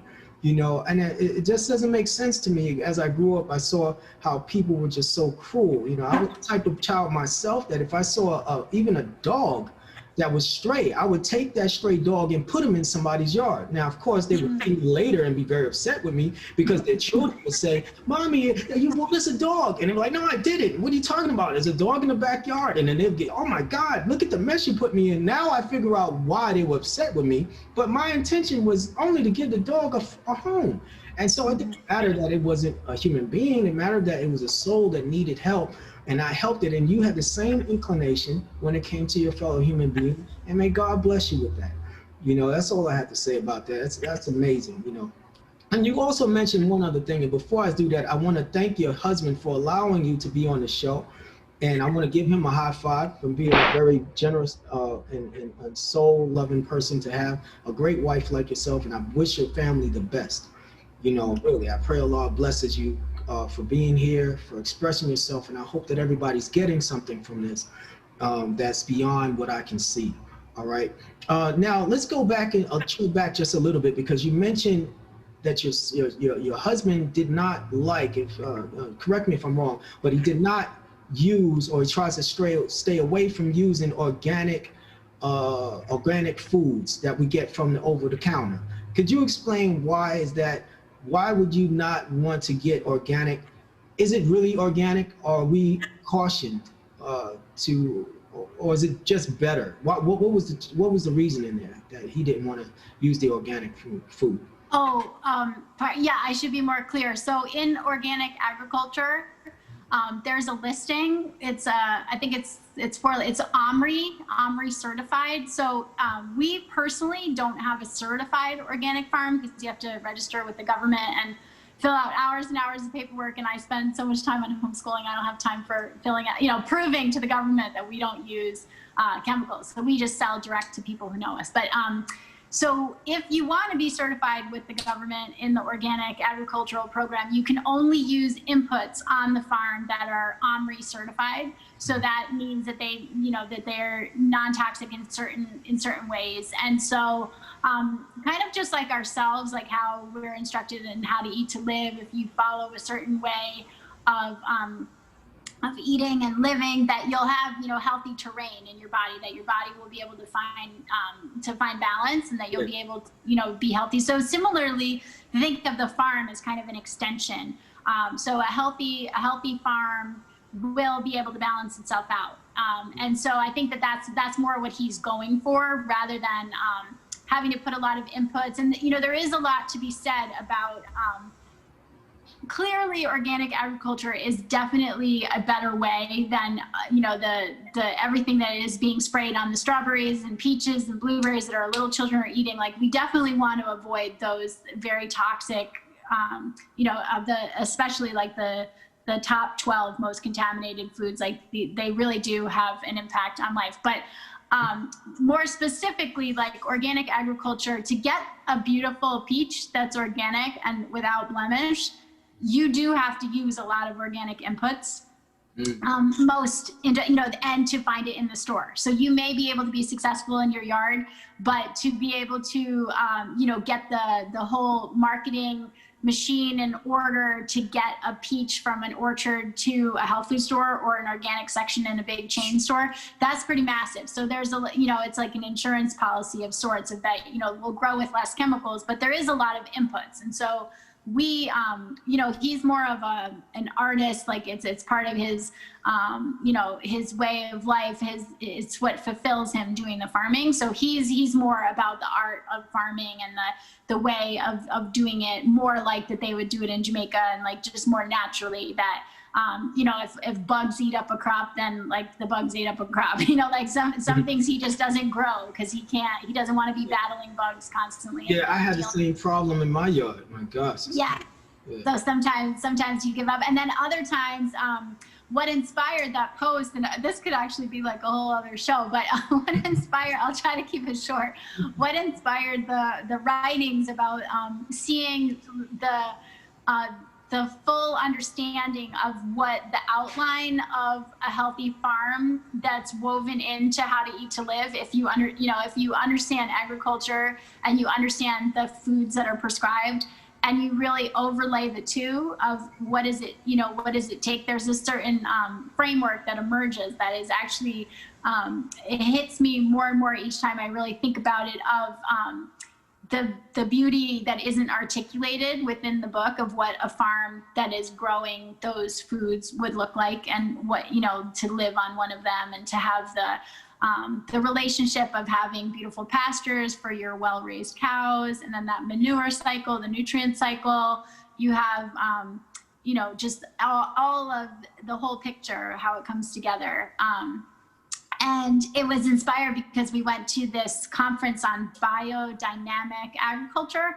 So biodynamics is like next level organics. So just like how in the 90s and early 2000s and now, that organics was kind of like it's either conventionally grown foods or organics, and those were the two options. Because organic became $1 billion industry, there's players in there that are not necessarily trustworthy, that you want to really, when Walmart has their own organic dairy brands and fruit brands and things like that, there's levels, where you can kind of get around regulations or maybe not do things in the best way, but you're still technically following the law, or you could technically but it doesn't have the nutrients and the deep nutrition that it would have if you grew it in a holistic, balanced way without the intentional focus on how can I make the most profit kind of thing. So biodynamic agriculture treats the farm very much like a living organism. So it's kind of next level. Like it reminded me when I studied it of, and it's one of those lifelong things of the brief moments that I've had, the honor and privilege of studying the works and the teachings from Mother Tynetta, to hear her speak about things that are way over my head, but the bit that I am able to comprehend, to hear her speak about about the universe and the stars and like ourselves and how it's all connected. So biodynamics, and the reason why that was a question that I hoped to ask, you know, if I could ever ask the Holy Savior a question, was because there's this one author who this biodynamic method came through. He's the Austrian philosopher Rudolf Steiner, and he just had a command of a lot of concepts that are not of this world, the knowledge that he was able to bring to both education and farming, and so I always get a sense of that he was touched by someone not with knowledge not of this world when I read his works, and no one can confirm that to me. They just say, oh, it's from God, and I say I believe that, but I wanted to get a little more specific. Right. But however, so biodynamic farming and how to eat to live, when I started studying it, I see, because it's very the cow is a very big part of a healthy farm in their viewpoint, and you know, milk is very celebrated, raising dairy cow, because it's a commitment. You know, it's a deep commitment to place, yeah, of you know, of that, to see the farm as this spot from forth, you know, everything else will come, because people will be well nourished and there'll be places for education. And so when I would hear the Honorable Elijah Muhammad speaking about things and his emphasis on the farm, and you know, so now after kind of looking into both things for 2 decades, I saw this agreement and emerge, and so that's sort of where I was writing from. Biodynamics does a lot of beautiful representation of their farming things, so I would always kind of envision this watercolor painting scene of green, and you know, and the teachings kind of mixed. So I haven't been able to put it, brush to paper yet, but when I do, I'll share it with people. Wow, man, you fed us there, because I always wondered, is it really organic, and then I look at it, you gotta look at the reality. You're looking at words that says organic, then you look at the fruit, it looks like somebody threw it against a wall. If it barks like a duck, then it's a duck. But if the word says bark and you hear it quacking, but we need someone like you, who's a farmer to help us open our eyes to that reality, because people are very label oriented, and they're not focused on. They're not used to actually touching the ground, growing it themselves. They don't know the difference. So they trust the FDA more than they trust God, and that's got to change, Yeah, that's got to change, really. The birds don't look for the FDA. They don't even know what the FDA is, and they live a very prosperous life, So I appreciate what you shared with us with regards to that. Now, I wanted to also bring it home to the struggles of Black farmers in America, and of course the broader all farmers as well. But we're experiencing post-COVID-19 right now, and could you include any specifics regarding the solutions of the challenges that come to mind with regards to the challenges of Black farmers? What do you feel could help them? Do you see any loopholes, anything that they may have overlooked, or what do you think could be a great solution for the problems that they face? Yes, sir. Yes, I'd be happy to add my little perspective into that. I'm just gonna put on my headphones because my background is getting really loud despite my best efforts. So I just want to respect our state. It's okay. If it's better for you, that's fine. Yeah, it's just they're all getting noisy, and I don't want to miss something. Okay. Yeah, so interestingly enough, that's a great question. And like I said, I don't have enough of a grounding to speak super widely on it. I am ignorant about the, very specifics of the plight of the Black farmer in America. I can imagine, based on every other category of struggle and trial, that all Black Americans have faced, that there is definitely an underfunding problem, that there is a land grab that has happened that has greatly impacted, Black farmers in America. There was a speaker at the Biodynamic Conference, Leah Penniman, who wrote this excellent book called Farming While Black.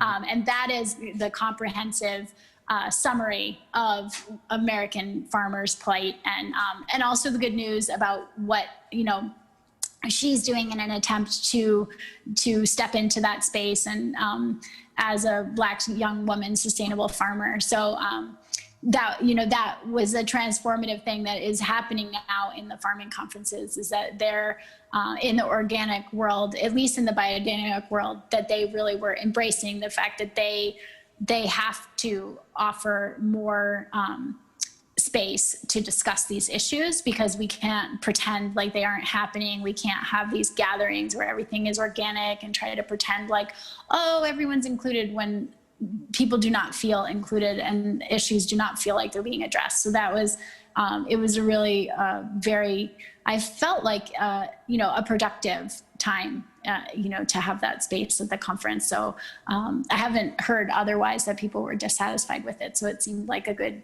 first step in the right direction of many on a journey. But most specifically, with COVID-19, it is, and why I think immediately, I was actually at the farmer's market when I saw the GoFundMe come out for the MSG-LV farm. And I thought, I'm gonna leave the booth, and I'm gonna just speak from my heart, because there had just been days of devastation in the Corn Belt of America, in Iowa, of 10 million acres of corn just being destroyed. And if you study world events, being near large amounts of food right now is a dangerous place. Like, you have that devastating explosion that happened in Beirut. Yeah. There were major grain stores at that place, at that port, in addition to, to many other things. And then you have the destruction, unprecedented destruction of meteorologists, like never ever seeing anything like that in their whole life. Silos ripped out, torn, so not just the destruction of the crop, but the destruction of all the infrastructure that supports that, which ultimately leads to the destruction of the community, the farmers, everyone, because it was a very strategic hit. Yeah, it was. So I just wanted to do anything positive, to just encourage people to realize the seriousness of the situation, how late it is, that it's not just, something that is said to scare people. A famine is coming to America. Every word that the Honorable Minister Louis Farrakhan's speaking to us right now, we need to really actually take each word and understand what that means. And it is so serious. I can't say that I really thought about famine much as a young mother and farmer American. I mean, just the idea that this nation that is so overfed, that has so many problems that come from, access to terrible foods only, and just so much like gluttony on every level being pushed on us, and absence of things that will nourish us. So it seems kind of like something you immediately dismiss thinking about famine, but having the experience of being out here and having time to really imagine, like what would it be like if everything that we survived on, we had to produce ourselves. Right. And that really connecting with that instruction of do for self or suffer the consequences. Mm-hmm. It's so challenging to produce food, and it takes a long time. So you have to already have some experience if you think you're going to come against really dire circumstances with, of a famine or something like that. So I guess I would just say, like if you have any inclination towards learning how to farm, growing something, to just really act on that, to pray about that, to nurture that, because it's all hands on deck right now as far as everything that's going on with COVID. I mean, it's devastating to see these farm workers that are out there still harvesting grapes and lettuce and all of these crops. Nobody should be in the fields right now. The health consequences, I feel like it in my throat just even saying, like just imagining what it would be like to be out in the fields in only this flimsy mask in these very smoky conditions. This is going to have very very bad health consequences for the people in addition to the COVID-19. And these, are often marginalized, overlooked, but they are very skilled workers. There's very few people who could do what they do. Like, it's very specialized and extremely difficult job to be able to be an excellent, competent farm worker. And it's a very hard thing for American farmers to find. And so I don't imagine that the administration is going to be favorable if there is, fatal outcomes for having people work in terrible conditions, that suddenly that they're going to let a whole bunch of other skilled, vital workers into America to work in the fields and things like that. So there's so many levels of, that don't take for granted of even what we've experienced with some disruptions during the early part of COVID-19, just giving us a hint of like, wow, it might not always be a full brimming grocery store, or what we need is going to be there. That it seems like it's so solid, right? But it's actually a really fragile system that makes sure that everything is going. And, I think that devastation in Iowa, that wasn't even an hour that took to happen. That was rapid.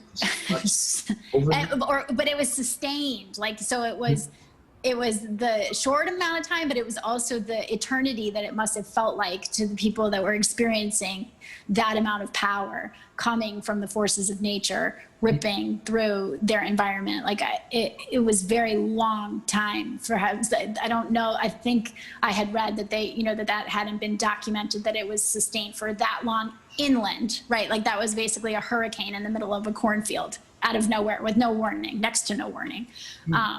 So just things like that,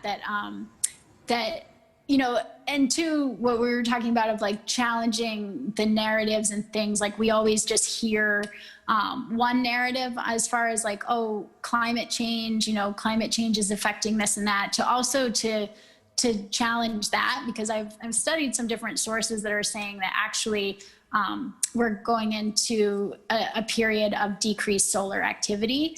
So what we're used to farming in, even in the best of conditions, that solar activity is going to greatly impact what we're even able to do. So we're going to need, innovative minds, like really thinking about the problems. So that's why I just encourage people, and all of us eat. So even if farming isn't necessarily your thing, I've talked to different people that are big in the tech world and stuff, with good hearts, because there's always nefarious interests that are involved in these things, but with good hearts, saying that they understand how important it is to support smaller farms and to help agriculture. And so even if it's not your thing to be like out in the activity of actually farming, there's definitely something all of us can do to support that, the process of doing for self when it comes to food supply. So that's just, pick a way. How are you going to support it, and pick a way? And, that we are all needed at this time. Let me ask you something. I'm sure this is on the mind of people as well, and I'm concerned about it, and it's dealing with the chemtrail coming from the plains. And, this is the type of news that people hear about, and they say, well, they've been talking about it for years, but I don't see anybody doing anything about it. And it's so hypocritical. I mean, we can get people together for a baseball game. In fact, people are itching to get out there, even though we have COVID-19, to go out there and play baseball. And millions of people want to get back to that. But then we got these people spraying all this crap all over us. Nobody knows what it is. Nobody even cares. And it's affecting us. Could you tell us a little bit of what you may know? Is there some sort of effective effort that we don't know about, that's under the table, that's happening to counter this ill effect on the human family? I think it's small. There's like always a small group of people who, whether they were on the inside and came across it as safety inspectors or whatnot on the facilities that stock these planes and get them ready to go out there, or if it's people, in a higher levels that are kind of their conscience or whatever has them coming clean. So there's always sort of been a small, steady voice of people that are talking about it. But yeah, I don't really know of any one specific thing of what's going, the efforts that are going on. I know there's an older man in my town that's always tabling outside the health food store whenever he has the time, trying to tell people, he used his own little money and printed up color photos and, is trying to tell people here, go here. And, so it's really still just a much, just people teaching and videos on YouTube and that type of thing. I don't really know of any defense fund or anything like that, because I think it's just we have so many pressures right up against our physical, that we're on the defense about, that something so high up in the sky people are a little bit removed from, or even if they remember that clouds don't look like that. Right. We're so conditioned to think that that's normal. And so, but there is a lot of documentation of how that's affecting, I shouldn't say a lot, there is steady documentation from several dedicated people of how that's affecting the trees. I think specifically the coconut palm tree was one of the things that, what's that? Yeah, I believe the bees are affected by it as well. Oh, yeah.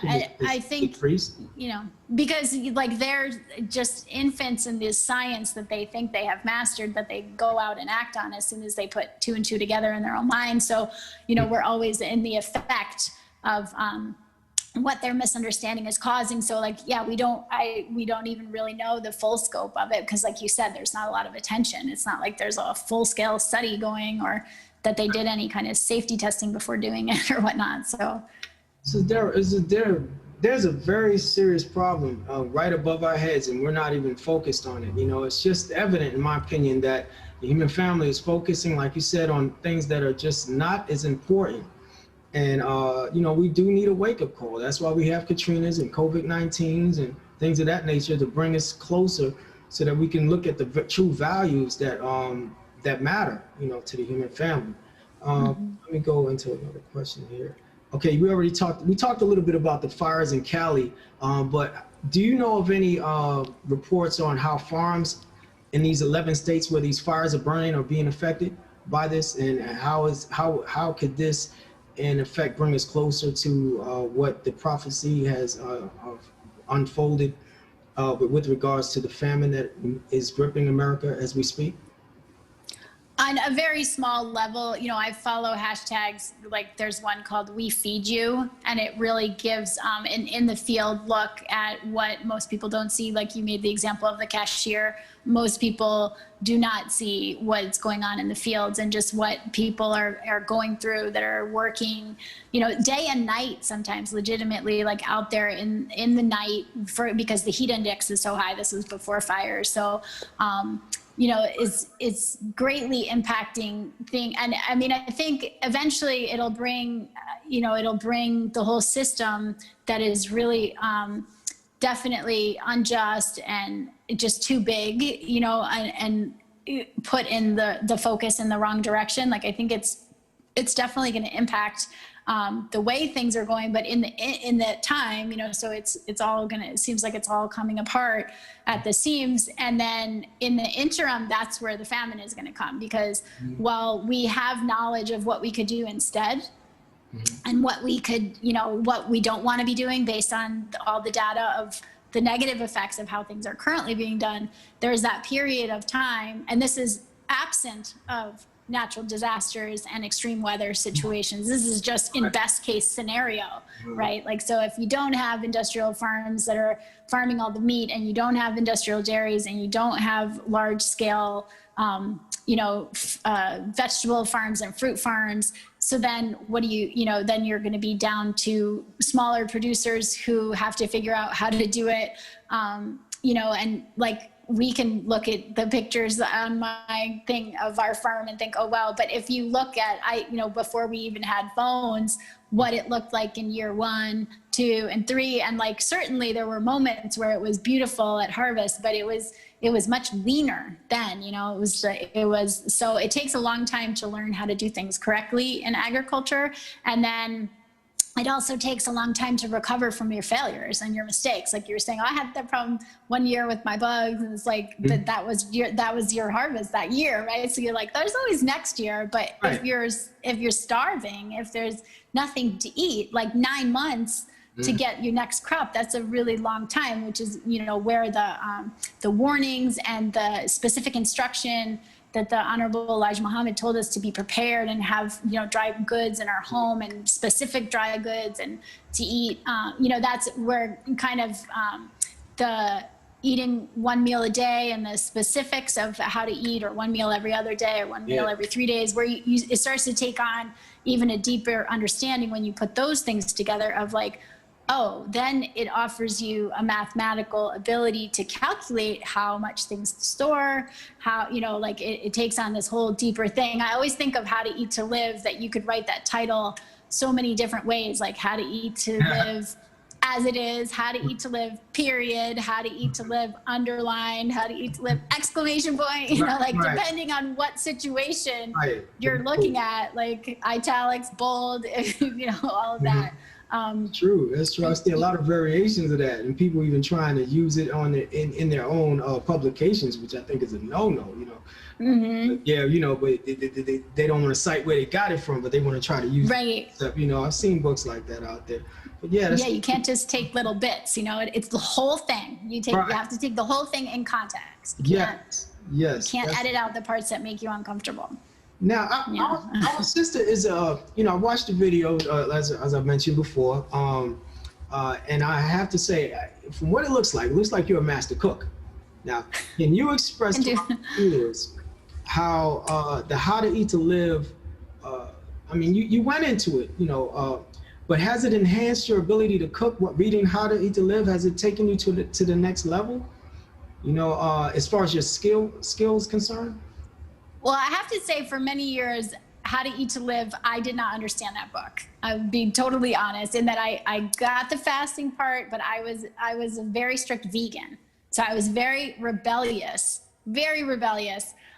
against the animal thing. I just thought, you know, so because that was what was deeply ingrained in me. That was really one of the only like core values, things that I had been established in vegan living and vegan eating before coming to the teachings. That was the only thing that I was really steadfast in my life with.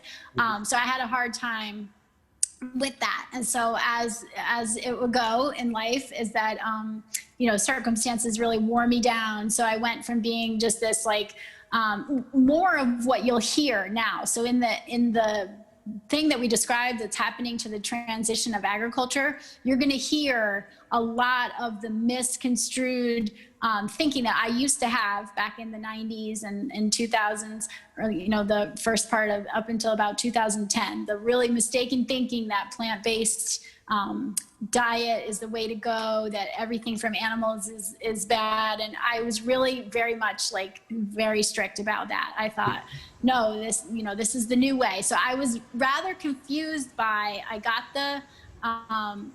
the fasting part. I got that, you know, that it's best to be a vegetarian. I was like, well, there you go. You know, like there's some wisdom there. And then the milk thing, I just was like, I can't understand why you would recommend eating milk. Like everyone knows you should drink milk, like stay away from milk. So yeah, a lot of people had a problem with that, you know, because like you said, you know, we were miseducated, you know. Right.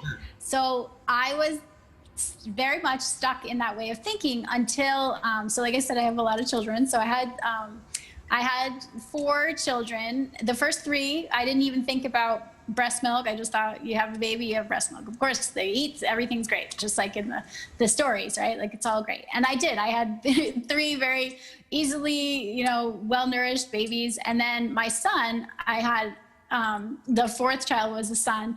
And I thought, well, I guess, you know, boys are just skinny. Like he's just always active. He's like burning it up. He's like really skinny. But what was happening was that I had actually consumed so much soy in my mistaken thinking that I had actually built up a blockage in my milk ducts from this, it's this ingredient, or like I shouldn't say art ingredient, it's a component within soy, and the exact name of the component escapes me.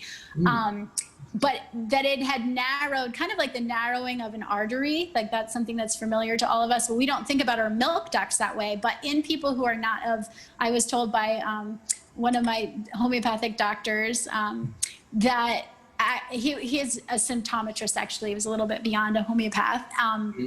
You could kind of throw out anything to him and he would tell you the root cause.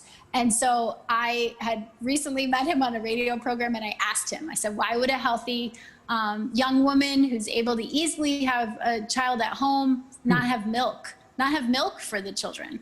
And he said, are you vegan? Like immediately, do you eat a lot of soy? Just boom. Poison.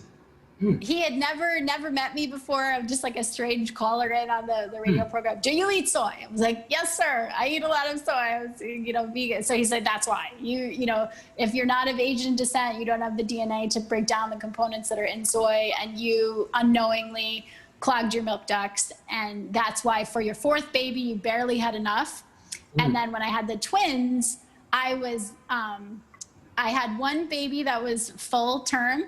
And then her sister was a week younger gestationally. So it was this interesting situation where I had one preemie and one full-term baby. So I had one baby that, was a little bit weaker than the other one. And so it became very obvious that I didn't have enough milk in that moment. And so then my entire peace and existence became wrapped up in getting milk for these babies. So in the beginning, I had a friend in town who was a twin herself and felt really passionate, and she would share her breast milk with me. And then it got to a point where I just thought, like, okay, I cannot keep bothering these people. And I made a raw milk, Jersey milk based formula for my babies.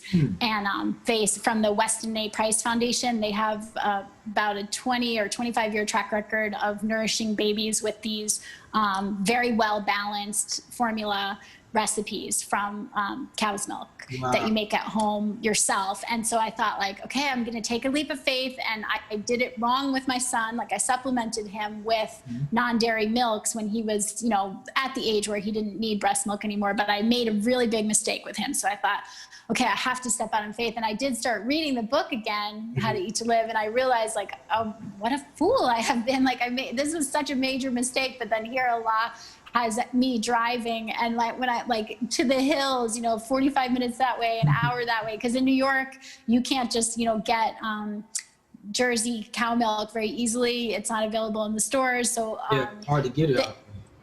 The infrastructure is really limited, so you have to know someone, or they're, it's like very hard to get.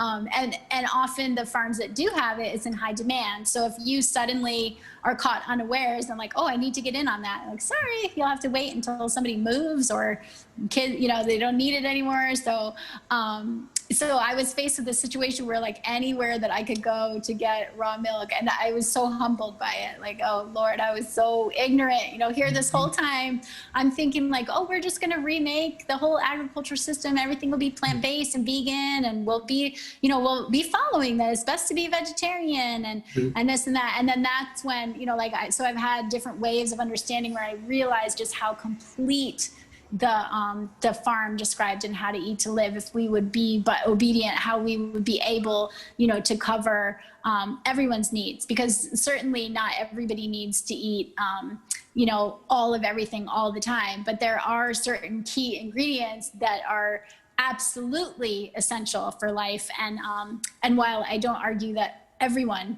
can benefit from drinking raw milk, but in the worst of times, specifically, we would make sure that our babies were having what they needed to survive. And just realizing, like, how ignorant and short-sighted that the plant-based vegan vision for farming and living is, because it really doesn't take into account an unadulterated chain of nutrition, right? So it's like, we are very dependent on industrial processes to make these ingredients, into something that's like what we're used to having. And in the absence of that, like, I don't know if you've ever tried to make, well, nut milk is probably an easy one, but like oat milk and like rice milk and all these things. I've never tried.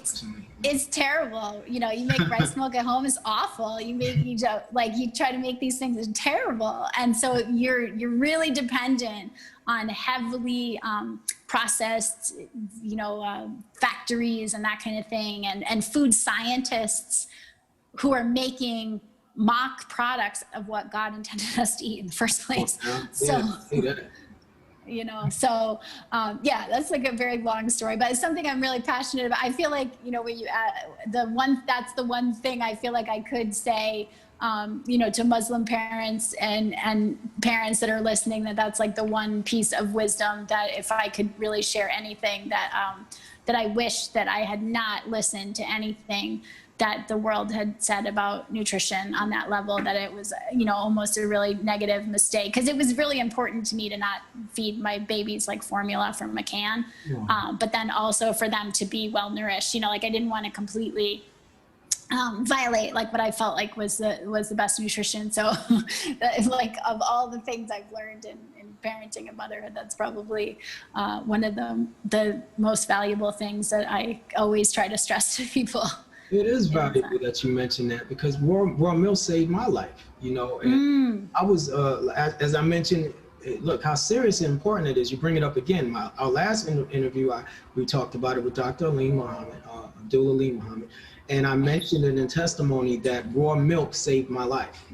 I was strictly, I was how to eat to live, obedient to that very well. But then there are times when you may slip. And the environment in New York, the constant bombardment of toxins from the cars, from the cigarettes, from the smoke, and all of the terrible air. And not only they're not cleaning the streets, so you've got dirt kicking up every time a car goes by. And if your area is if you're in an impoverished area, they're not going to have any street cleaners. They're going to allow that to happen because they know that that's going to give your resources are going to go to the doctors who are going to care for you when you catch asthma, because they're not cleaning the streets. But when you go downtown, you see the street cleaners every day, because they know the effect and what will happen if you neglect to clean the streets. Everybody's going to catch asthma. And if we have the miseducation, which we had growing up, where we, like you said, we were taught get away from milk. But the interferon in the milk is what would clear you of the asthma. So when I saw Dr. Aleem, I said, well, at one of our farms, he talked about the milk. I took the milk, and since then I've had no asthma attacks at all. It saved my life, and I was in and out of. Oh, praise be to Allah. I almost died several times. Yeah, no, it's very serious. People think, asthma. It's like, no, it's deadly. Deadly serious. It's deadly, definitely. Now let's get into homeopathy. I think I'm saying it right? Oh, homeopathy. Yeah, homeopathy. Right. Okay. So I saw your video. I was like, look, she's into homeopathy. I said, wait, that's not in the teachings. What is that? So I went and did my research on it, and I found this definition in the Carter Dictionary online, which reads, it's a complementary disease treatment system which a patient is given a minute dose of natural substances that in larger doses would produce symptoms of the disease itself. Now, is that true, number one? And being a practitioner of homeopathy, if I'm saying it right, can you explain, in your view of this mythology, what is the connection between it and the teachings of the Most Honorable Elijah Muhammad, if any? The connection is that it's a non-toxic system of medicine used all over the world, that the AMA, the American Medical Association, actually was founded to destroy. So when you hear the messengers speak very plainly about how we have to leave pharmaceutical drugs alone, that what is standing there in its simplicity and non-toxicity and giving us a solution is homeopathy, which is a 200-year plus system of medicine that's used around the world with great success. And yes, like that definition that you said, so it's based on the laws of similars. which is like cures like. And so it's interesting, right before we came on this, like right next to me, I have homeopathic remedies because as you can see, I got my wool on, I'm all wrapped up because we don't have, it's cold here upstate. And I was in the closets. Oh, you're burning? Yeah, it's cold.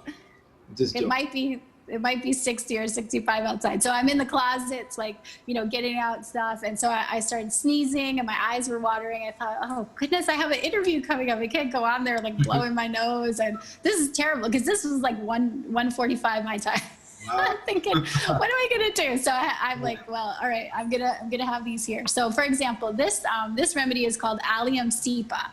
And it's made from the red onion. So when you cut an onion, your eyes start to tear, your nose starts to run. Right. And so if you have those symptoms and you take the homeopathic remedy that's made from an onion that would produce those symptoms, it actually reverses that manifestation of a symptom in the body, and you're able to come back into balance. And that's made strictly just from an onion?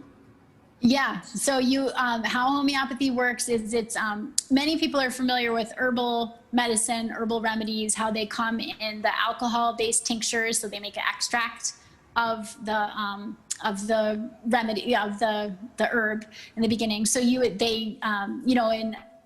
homeopathy is, in the eyes of the FDA, it's a medicine. So all pharmacies that manufacture homeopathic remedies have to meet strict standards. So it's like a high grade, medical grade alcohol that they start with. So they make a tincture, they extract the properties of the red onion, and then they, when that is prepared and ready, that's called a mother tincture, and that's just same as you would get an herbal tincture. That's like in the totally undiluted state. And then what really intrigued me about homeopathy is it's through a process of mathematical dilution that it actually becomes a medicine, and then we're able to have the properties. So an onion is not harmful, right? But some things in homeopathy, in their raw state, in their natural state, before dilution and before the preparation is made of them, they do have certain compounds and molecules within them that could, taken at high doses, cause a certain toxicity. So through that process of mathematical dilution in making what then the end consumer gets, the homeopathic remedy, all of those things fall away, and then the healing properties of the substance comes to the fore. And so that's how come you can make a medicine out of things that we would normally think as healing things. And I just see, the fingerprints of the divine all over homeopathy. So that's where I see the connection, that it enables us to treat both acute situations, like my allergies just came out of nowhere. That's actually both a chronic health condition and also acute. So my body actually shouldn't have the tendency to be allergic to dust. So that's a chronic, but it's not chronically a problem every day because I'm not always in dusty spaces. So then there's an acute flare. So it gives us the opportunity to treat both the acute and the chronic. And my allergies have gotten dramatically better over the years, but like you were saying, they used to be in the realm of deadly serious. And so sometimes it takes time to do that. And I'm really just a student of homeopathy. I'm not actually, you can become an actual doctor of homeopathy. There's people, that practice. And so I'm more just a student. I'm somebody passionate about it. And I lead study groups and just kind of get together with people because there was such a hit taken on the practice of homeopathy. I didn't realize that all the original medical schools in America, many of the hospitals, they were all homeopathic institutions originally. But then in the 1940s is when the AMA really went after homeopathy and wanted to obliterate it. And it was like a twofold process of blackballing and threatening any physician that would use or recommend patients see a homeopathic doctor, and then a propaganda campaign to convince the public that it was quackery. Yeah, well, I read about that, but for some reason the name homeopathy did not click in my memory when it came to the challenges that people had in the beginning, before the FDA came about and all these other organizations, who are government funded, came in and just took over the food industry, and the medical, industry, was regulated, so that's very important that you bring that up, because I'm sure people are like, what is this? Homie what? Right. Oh, And it does take study, it's like if you want it easy, then you align with someone who is a practitioner and they can just tell you what to take. But if you want to be prepared, like we were talking about preparedness with having dry goods in your home, if you want to be able to be prepared for a variety of different situations that who knows what the future is going to hold, homeopathy is one path that I found very inexpensively can support that across a broad spectrum of issues and conditions. And so, that's been one of the things that I study, in addition. That's one of the things that I do aside from cooking and studying the teachings of homeopathy, and just, natural by any means necessary. I guess I wasn't really that into it until about 5 years ago. Like I had used homeopathy for bumps and bruises, trauma, teething, gas, like that kind of stuff. But I didn't really get into the deeper study of it until about 5 years ago. I came across a teacher who really specializes in teaching mothers, specifically homeschooling mothers and others, but it's like she specifically had a heart for that, because she really thinks specifically teaching mothers, as mothers being the gatekeeper, being the one that's protecting, that's standing there from nefarious interests of pharmaceutical companies coming in, trying to push their agenda on people, and that mothers, so if you could empower mothers, because oftentimes we make decisions out of fear, we make decisions out of pressure. And so she felt like if she could gird us up with knowledge, that we would be much less able to be swayed by nefarious forces that seek to profit from our ignorance. And I'm sure she was a blessing to you. That sounds great. Yeah, not just me, but a lot of people. Yeah, so imagine you need an angel, and thank God for the angels. Yes, sir.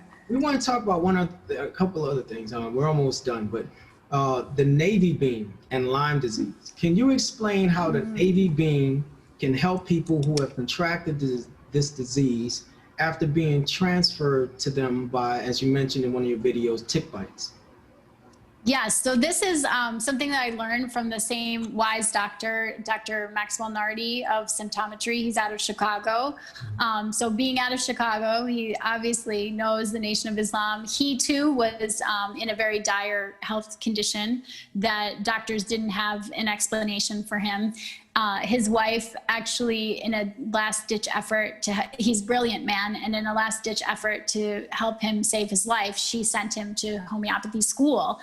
And, but he was very science-minded. So he became a homeopath, but then he also had this deep love of science. And so he did a lot of food science laboratory study, which is not a common thing. So using a gas chromatography machine, which I had no knowledge of until studying and meeting him, where it's like, it's one thing in nutrition to just study things and say, oh, there's vitamin C in raspberries, or there's, copper in this or that. Like, that's kind of baseline nutrition. That's sort of but when you're in the food science laboratory and you can use the gas chromatography and you can go really deep and see each component of every, molecule that's in everything, and it really breaks things down.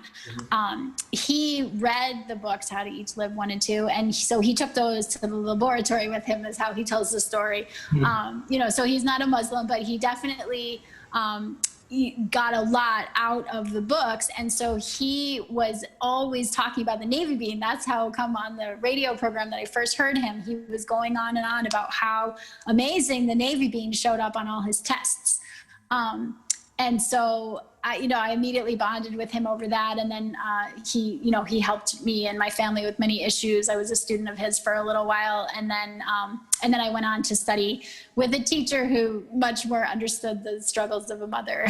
Not so much an academic study. I just wasn't able to keep up. But so what I know about the depth of the navy bean and Lyme disease, and just the navy bean in general, from a healing perspective, is from him, is from what I learned from him. So we live in the country, lots of lots of open spaces. And for many years, ticks were not a problem. And then it was like a switch went off. I knew a lot of people who had problems with ticks, but they hadn't reached our farm. And then it was like just open, they were everywhere. One night I found 21 ticks on my son, like just between last night's bath night and this night. So there was a summer where they could not go outside. Yeah, it was so I'm like, he was outside and he just rolled in the grass and popped up with the ticks. Right. Yeah, and they were the size of a poppy seed, so really small, but they can still carry Lyme disease and can still create a whole cascade of suffering and symptoms and whatnot. So from him, I learned that there is the strategy that how you treat it when you are dealing with an actual bite. So with homeopathy, we don't. In the absence of the very specific case of an epidemic, you're only taking a medicine when there's clearly a sickness. So you're not like, you don't take it thinking, oh, I might get bit by a tick. You only take it after you've gotten bit by a tick for a specific issue. So just to be clear about that. But so for prevention, what he said to do was to eat navy beans. And so there really wasn't anything that he didn't tell you to eat navy beans for, but specifically he highlighted the attributes of the navy bean being high in chromium and the importance of having those levels high for you to not be attracted. So not every mammal is an attractive host to a tick. So he said that they have the equivalent of manganite, I think I'm saying that correctly, manganite in them, and so they will be attracted to certain weaknesses in your blood. And so he said that to eat a lot of navy beans, and that was he wrote a book called What to Consume based on his research, and so he only recommended 3 beans, and navy beans was always the one that he celebrated the most. So so he said, to eat a lot of navy beans and green peppers and a couple other, I think occasionally a banana. He liked bananas, but not that often. So he was, he's very specific about how to have certain constituents in your blood so that you didn't look like an opportune host. And what's interesting is during all of these plagues of ticks is that I never got one. And I am definitely teased as being the one that eats the most navy beans around here. And that's amazing. Yeah. So that's, that's the scientific background of it, and then me bearing witness to the anecdotal side of it. And then, we got through that season. And then I also learned, what to take for the times that occasionally, you do have a tick on you, and what you can do without running to the doctor to get antibiotics, because the unique thing about homeopathy, because many of the people accusing it of being quackery will say that when they test it, that there's no molecules of anything in it. Like, so if they were to test this for red onion, they wouldn't be able to detect any molecules. It's because it goes down into a particulate, into like more of a nano type medicine. So, it's like vibrational frequency nanotechnology in a non-toxic form of medicine. And so that was always just something that was really fascinating to me about it. And the origins of it are a little bit unclear. And I feel like it could, if someone really did a research project on it, I feel like you could trace the lineage of the concept all the way back to Imhotep. Like, I really do feel, credit is given to Dr. Samuel Hahnemann, who was a German physician in the 1800s, but he was dissatisfied with the toxicity that he was experiencing in his practice. Like, he would take care of the aristocrats and the elites, and they were still dying. Like, what they had, the medicines were really toxic, and he was dissatisfied. So he went back to the books, back to the sources. So, he went back to Hippocrates, and, it always gets a little murky, because I feel like many people that talk about homeopathy don't really realize the significance of why we have to keep drilling down to who were Hippocrates' teachers, and where did this actually come from. But that's how I look at it.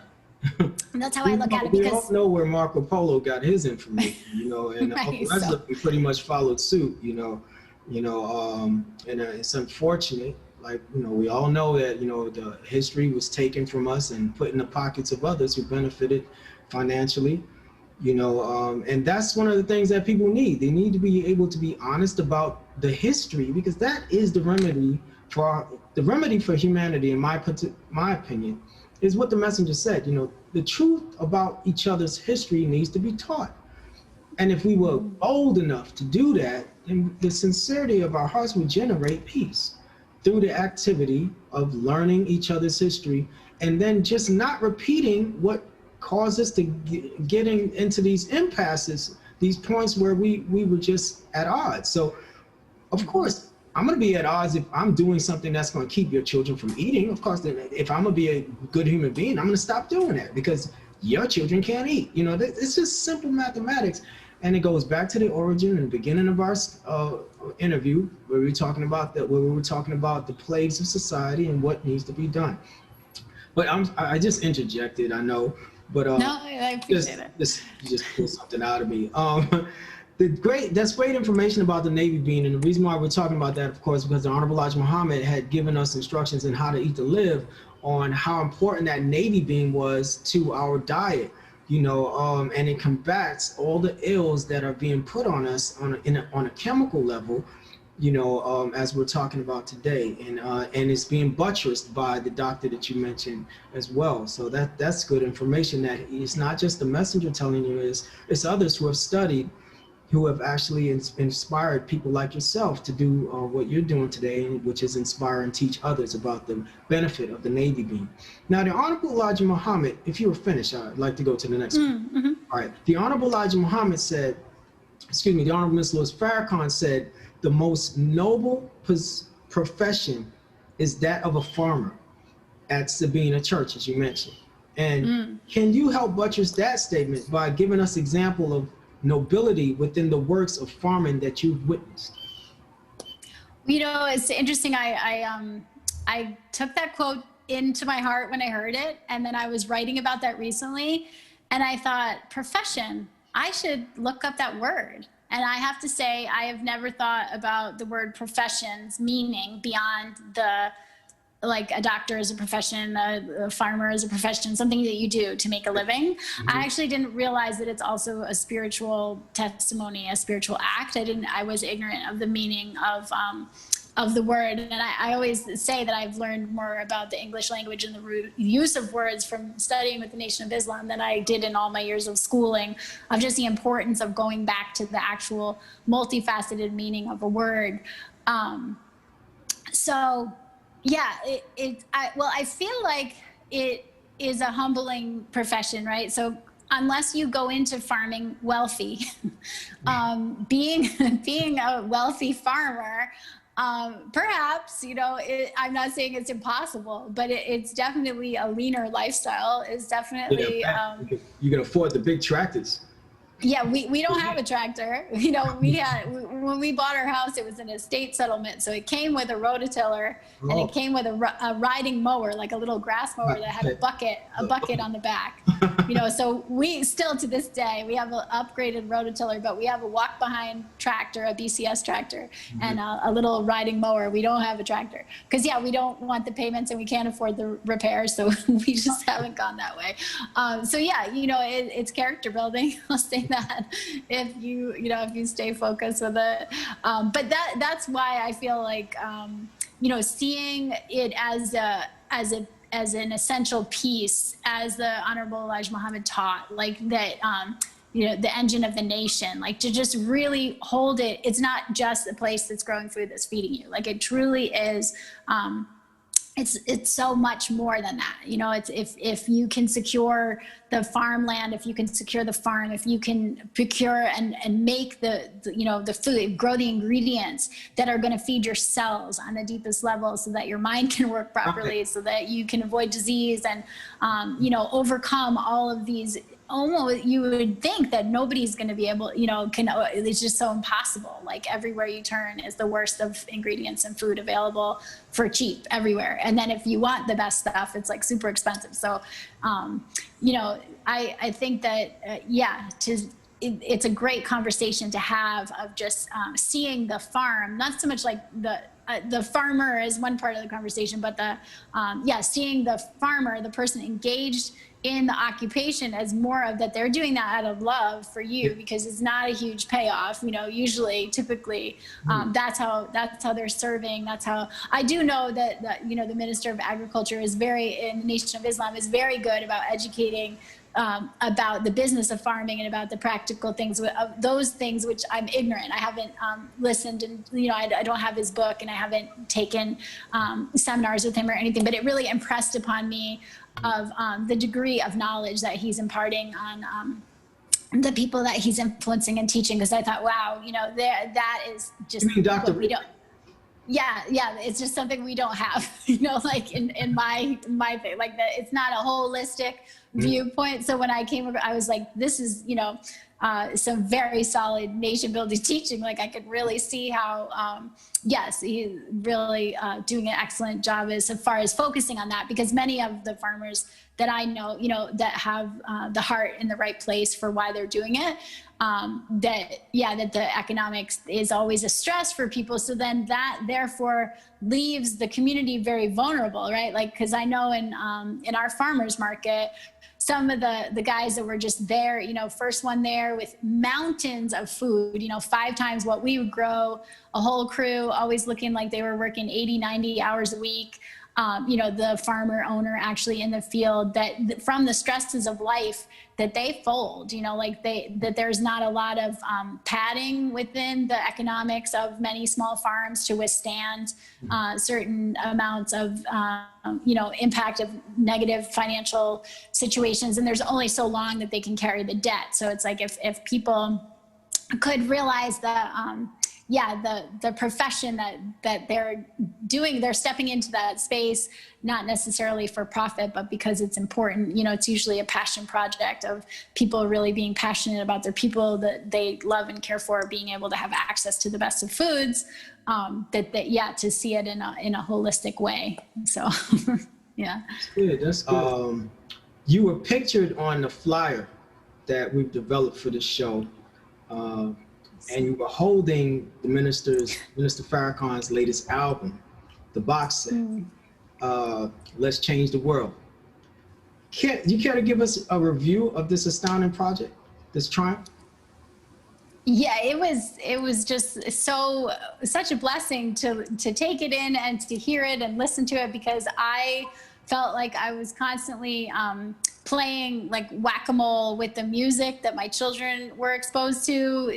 We did homeschool, and we are now, but there were times where some of the middle children and older children would go into the world and go into school, and just like to see the change that would come over them when they would have the 2 headphones in and be listening to certain type of music for extended periods of time. It would like send them into this depression type just zone that I really noticeably was aware of. And so I wasn't aware of that it was available until listening to a lecture of Dr. Wesley Muhammad, where he talked about the science of warfare, basically with frequency and music and the fear frequency, and then said, and here's the antidote.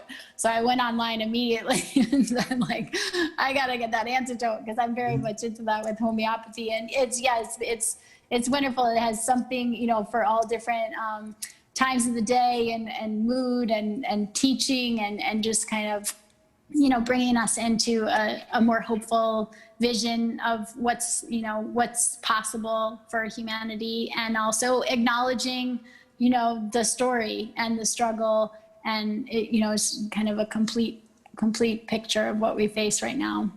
Yes, I bear witness. Our family has the box set as well, and it's a true healing.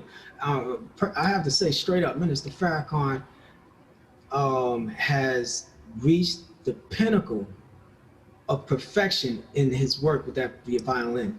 I can't compare him to nothing else but Masterpiece Theater. I don't know if anybody who's listening and watching is familiar with Masterpiece Theater, but when I was little, I used to listen to Masterpiece Theater when I was sleeping. My mother, she used to play the Masterpiece Theater to help me rest, and it would just be so melodic and peaceful, and I'd be like, oh, this is this perfect music. And I love music, I'm a musician myself. And anyway, so when I listened to Minister Farrakhan's album, all I could think about was Masterpiece Theater. Like I guess I was making a comparison subliminally, and it just came out. And I was like, man, he done got to the level where they was at. And I haven't heard anyone really match that level since my childhood, you know. And so, you know, that's my testimony on it. I think everybody should get it. Now, let's get into how can people contact you and what's going on with you? How are you able to reach out to the people? You told me on the phone that you had a podcast going on regarding the teachings coming up, and of course you have your study group. Okay, you got a little study group going on, which is great, and we want to get in touch with you. For those of us who are interested in supporting you and patronizing your business, you know, now's your time to do your plugins. Let us know how to get in touch with you. All right. Yeah, that picture that, you know, they mentioned with the chicken and the box set, I was actually doing a photo shoot for the cover art for the podcast with my daughter. And I was thinking, you know, looking around, like, how can I encapsulate, you know, just the impact that the ministers had on me and everything. And I thought, at first I just had the box set and it wasn't feeling right. And then I thought, I'm going to go get the chicken. And it all just came together because so the podcast that you mentioned that I have coming up, it has been a long time kind of percolating, but I'm finally feeling, you know, ready to just pour out my heart and what I've learned and stand on the truth that I've learned from the Honorable Minister Louis Farrakhan and the Nation of Islam. And like he said in the Criterion on July 4th, he doesn't care where we are, you know, just stand up and tell it, because Black people can't take it anymore, and that we need to, wherever we are, we need to stand on truth. And so that's actually the name of the podcast. It's called Stand. Wow. And nice. And it's basically, it's a conversation. I'm harnessing the culturally familiar from like movies and books and music to talk about controversial subjects and plow up truth. Like that's what, because I actually didn't really understand. I read in, you know, Closing the Gap when the minister talks about how no subject is more controversial than God, you know, which I didn't realize. I thought I've been searching, you know, my whole youth. I wanted to hear about truth about God. So I didn't understand people's reaction when I'd say God himself in person has come and raised one in America with knowledge. Like, isn't this amazing? Like, I had no idea that people were so entrenched in their way of thinking that it wouldn't be recognized as fulfillment of the scriptures that they hold so dear. So I had a long time of trying to figure out how to communicate it in a way. So that's basically the heart of the podcast is me. You know, so each episode is titled after a movie or a TV show. I make book recommendations in it, and I talk about homeopathic remedies and anointing, you know, like essential oils, I feel like has been something that has helped me. So it's kind of like I was really praying of how do I put together all of these different pieces that make me, you know, what drive me to get out of bed each morning and want to put out a measure of good out there. And so that was one of the things that I came up with, but it didn't quite feel complete because I had this other idea on my heart for a long time, because I had never actually seen what Walmart was offering for organic foods. And the day after the election of President Trump, I went to Walmart for the first time to do some market research and to just see, because I had it so deep on my heart.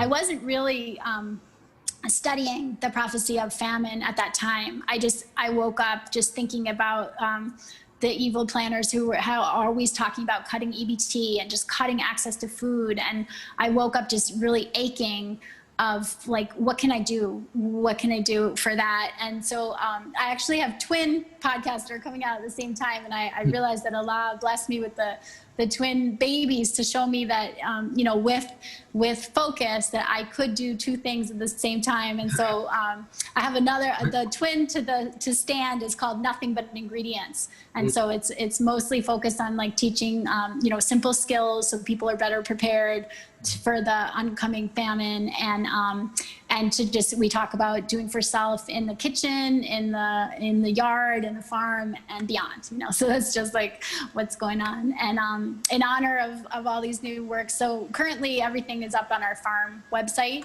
But I have a new website that I'm doing all this under, because I'm kind of going a little bit beyond just the farm. And I think if people just wanted to buy carrots and they saw all the stuff I was doing, they might be confused. So I have a new website. It's called ameasureofgood.com. And ameasureofgood.com. So that was inspired, obviously, by the teachings and the instruction, you know, of that question of, well, what can I as a Caucasian do? And like you were saying, make sure you're not repeating anything, and be focused on doing a measure of good, doing something, you know, with what you know. So that'll be all tidied up and ready to go for people to go visit. And then I'm most active if you just want to, you know, if you want to have a conversation or find me. I'm usually on Instagram. That's pretty much one of the spots that I make time for regularly. And I do have a YouTube channel. I'm really just not able to keep up as well as I would in my imagination like to do. But that's where people can find me. Well, hopefully one day you'll be able to hire a cameraman to just follow you around and do all the editing for you, you know? Yes, yes, sir, that would be. Eventually, right? That's the pie and the revenue. Yes. Right, in time. Well, So- okay, the last question would be, what is your favorite, well, of all of the things that you made in the kitchen, what would be your favorite and why? All the things I made in the kitchen, what would be my favorite and why?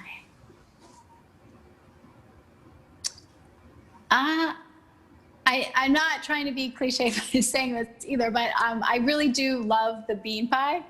I love the bean pie for so many reasons, because it's so humbling and I feel so connected to the Honorable Elijah Muhammad when I make that and when I eat that, and it's because it reminds me of my journey, right? That if you're seeking after truth, that you will, you know, that will be responded to. You will find what you're seeking, and just the divine intelligence within the recipe, the simplicity of it, just as a farmer, you know, now to being able to collect eggs from the chickens. And if someone in the nation had my bean pie, they would probably be like, sister, I need to give you my recipe. So I'm not claiming I'm any kind of like expert. I'm not any good.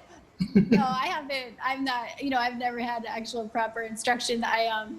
I just went on bits and pieces of what I was able to pick up or hear people saying. So I've never actually had a recipe, but I love making pie crust. It's something I've always been, because before as a vegan, you know, not using butter and things, making a good pie crust was always something that was kind of the pinnacle of success in the kitchen. So now that I use butter again, I still really enjoy the process of just, you know, being able to make it, but just to see the wisdom, the provision, the care, you know, just especially within How to Eat to Live, how, you know, like sweets are really not something that's encouraged to eat, obviously. And now we have all the evidence of today's world to bear witness to why that is. But just, you know, like the love and provision that is contained within that recipe is why I always really gravitate towards it. And the surprise, you know, on my little children when I first gave it to them, that they were like, this is made from beans? Right, you know? right. It's a shock to everybody on earth who eats that, how good it is. Just for a bean? Nah. It's hard to take the truth in on that one, you know, but it's a bean pie for real, you know. Yeah. But let me give you there's a brother named Aubrey Muhammad out of New York who made a book, and I think it's called a Muslim Cookbook. Aubrey Muhammad. Oh, okay. And he has recipes such as bean pie recipes in there. It's on Amazon. I think we may be able to flash it on screen when we do the editing. Great. And one other thing is, since you mentioned the bean pie, which was shocking, I had no idea that you was going to say bean pie. And I know Allah, I know Master Muhammad that question wasn't even in the notes. It just popped in my head. And then you answered bean pie, lets me know that God did that, you know. So that question may have come directly from Master Muhammad, Elijah, one of, you know, somebody on the wheel. But anyway, do you use sugar, honey? What do you use on your bean pie? The sweet. I have used honey in the past when we had it in more abundance, and then I had like a brown, like an unrefined brown sugar from this African country that I had my hands on. So I had been using that. I pretty much use, I adapt to what I have around. Like you mentioned, the bees are really affected in this time. So honey, which has always been valuable throughout time, has a new significance. Like the jars that didn't used to are $60 now, like the big jars and stuff. It's true. So naturally we have the sweetness of the bean, and I always felt like that was why mine maybe weren't turning out, because I really kind of skimp on the sweetener. Like the pictures that I see of people commercially selling bean pies and stuff, they look like just so perfect, and that maybe that's why. Yeah, like that I wouldn't have some of the issue. The flavor is great, but the presentation is really, is really just not. I do also really like, I was gonna I'll probably do a blog post about this in a podcast about spoiled bean soup. Not that we want to eat spoiled bean soup, right? But that I erroneously had put hot navy bean soup in a thermos, and then I went out all day. And thermoses have a safety range of, like 6 hours, and then past that, then it starts to turn. Right. And I was at the farmer's where I was so hungry, and I was just at the threshold. And I wasn't thinking about the math, and I opened it, and I was like, ooh, this is just turning. This is not right. But then one of the early pieces that really bonded me to the story of the Honorable Elijah Muhammad was an old grainy film that the Nation of Islam, like a historic film where it showed all his early dwelling places and the road he used to walk down for courtship to Mother Clara and their early years. And I remember him talking about, as a child, having to eat, beans many days old in the pot, putting vinegar on them to kill the taste. And so, I always just really feel a connection to his words and his life and teachings in just some small way, really taking in, like I said, the level of the navy bean, because I really, through being on the farm and going through the hardship of like producing food, to actually produce a navy bean on a farm, it sounds like such a simple thing because we're so used to just like, dry beans, like humble thing, it's a challenge to get a whole crop where you have, so I've just really had new eyes for even the humblest of ingredients that, that to just really tune in. I think it helps me stay hopeful, and grounded, to just to give thanks and to connect with the significance of a provision so simple as a bean. And even in that day where I had a couple of spoonfuls of spoiled bean soup, to just be thankful that that wasn't my reality on the regular, right? That was only something I knew from mistake, but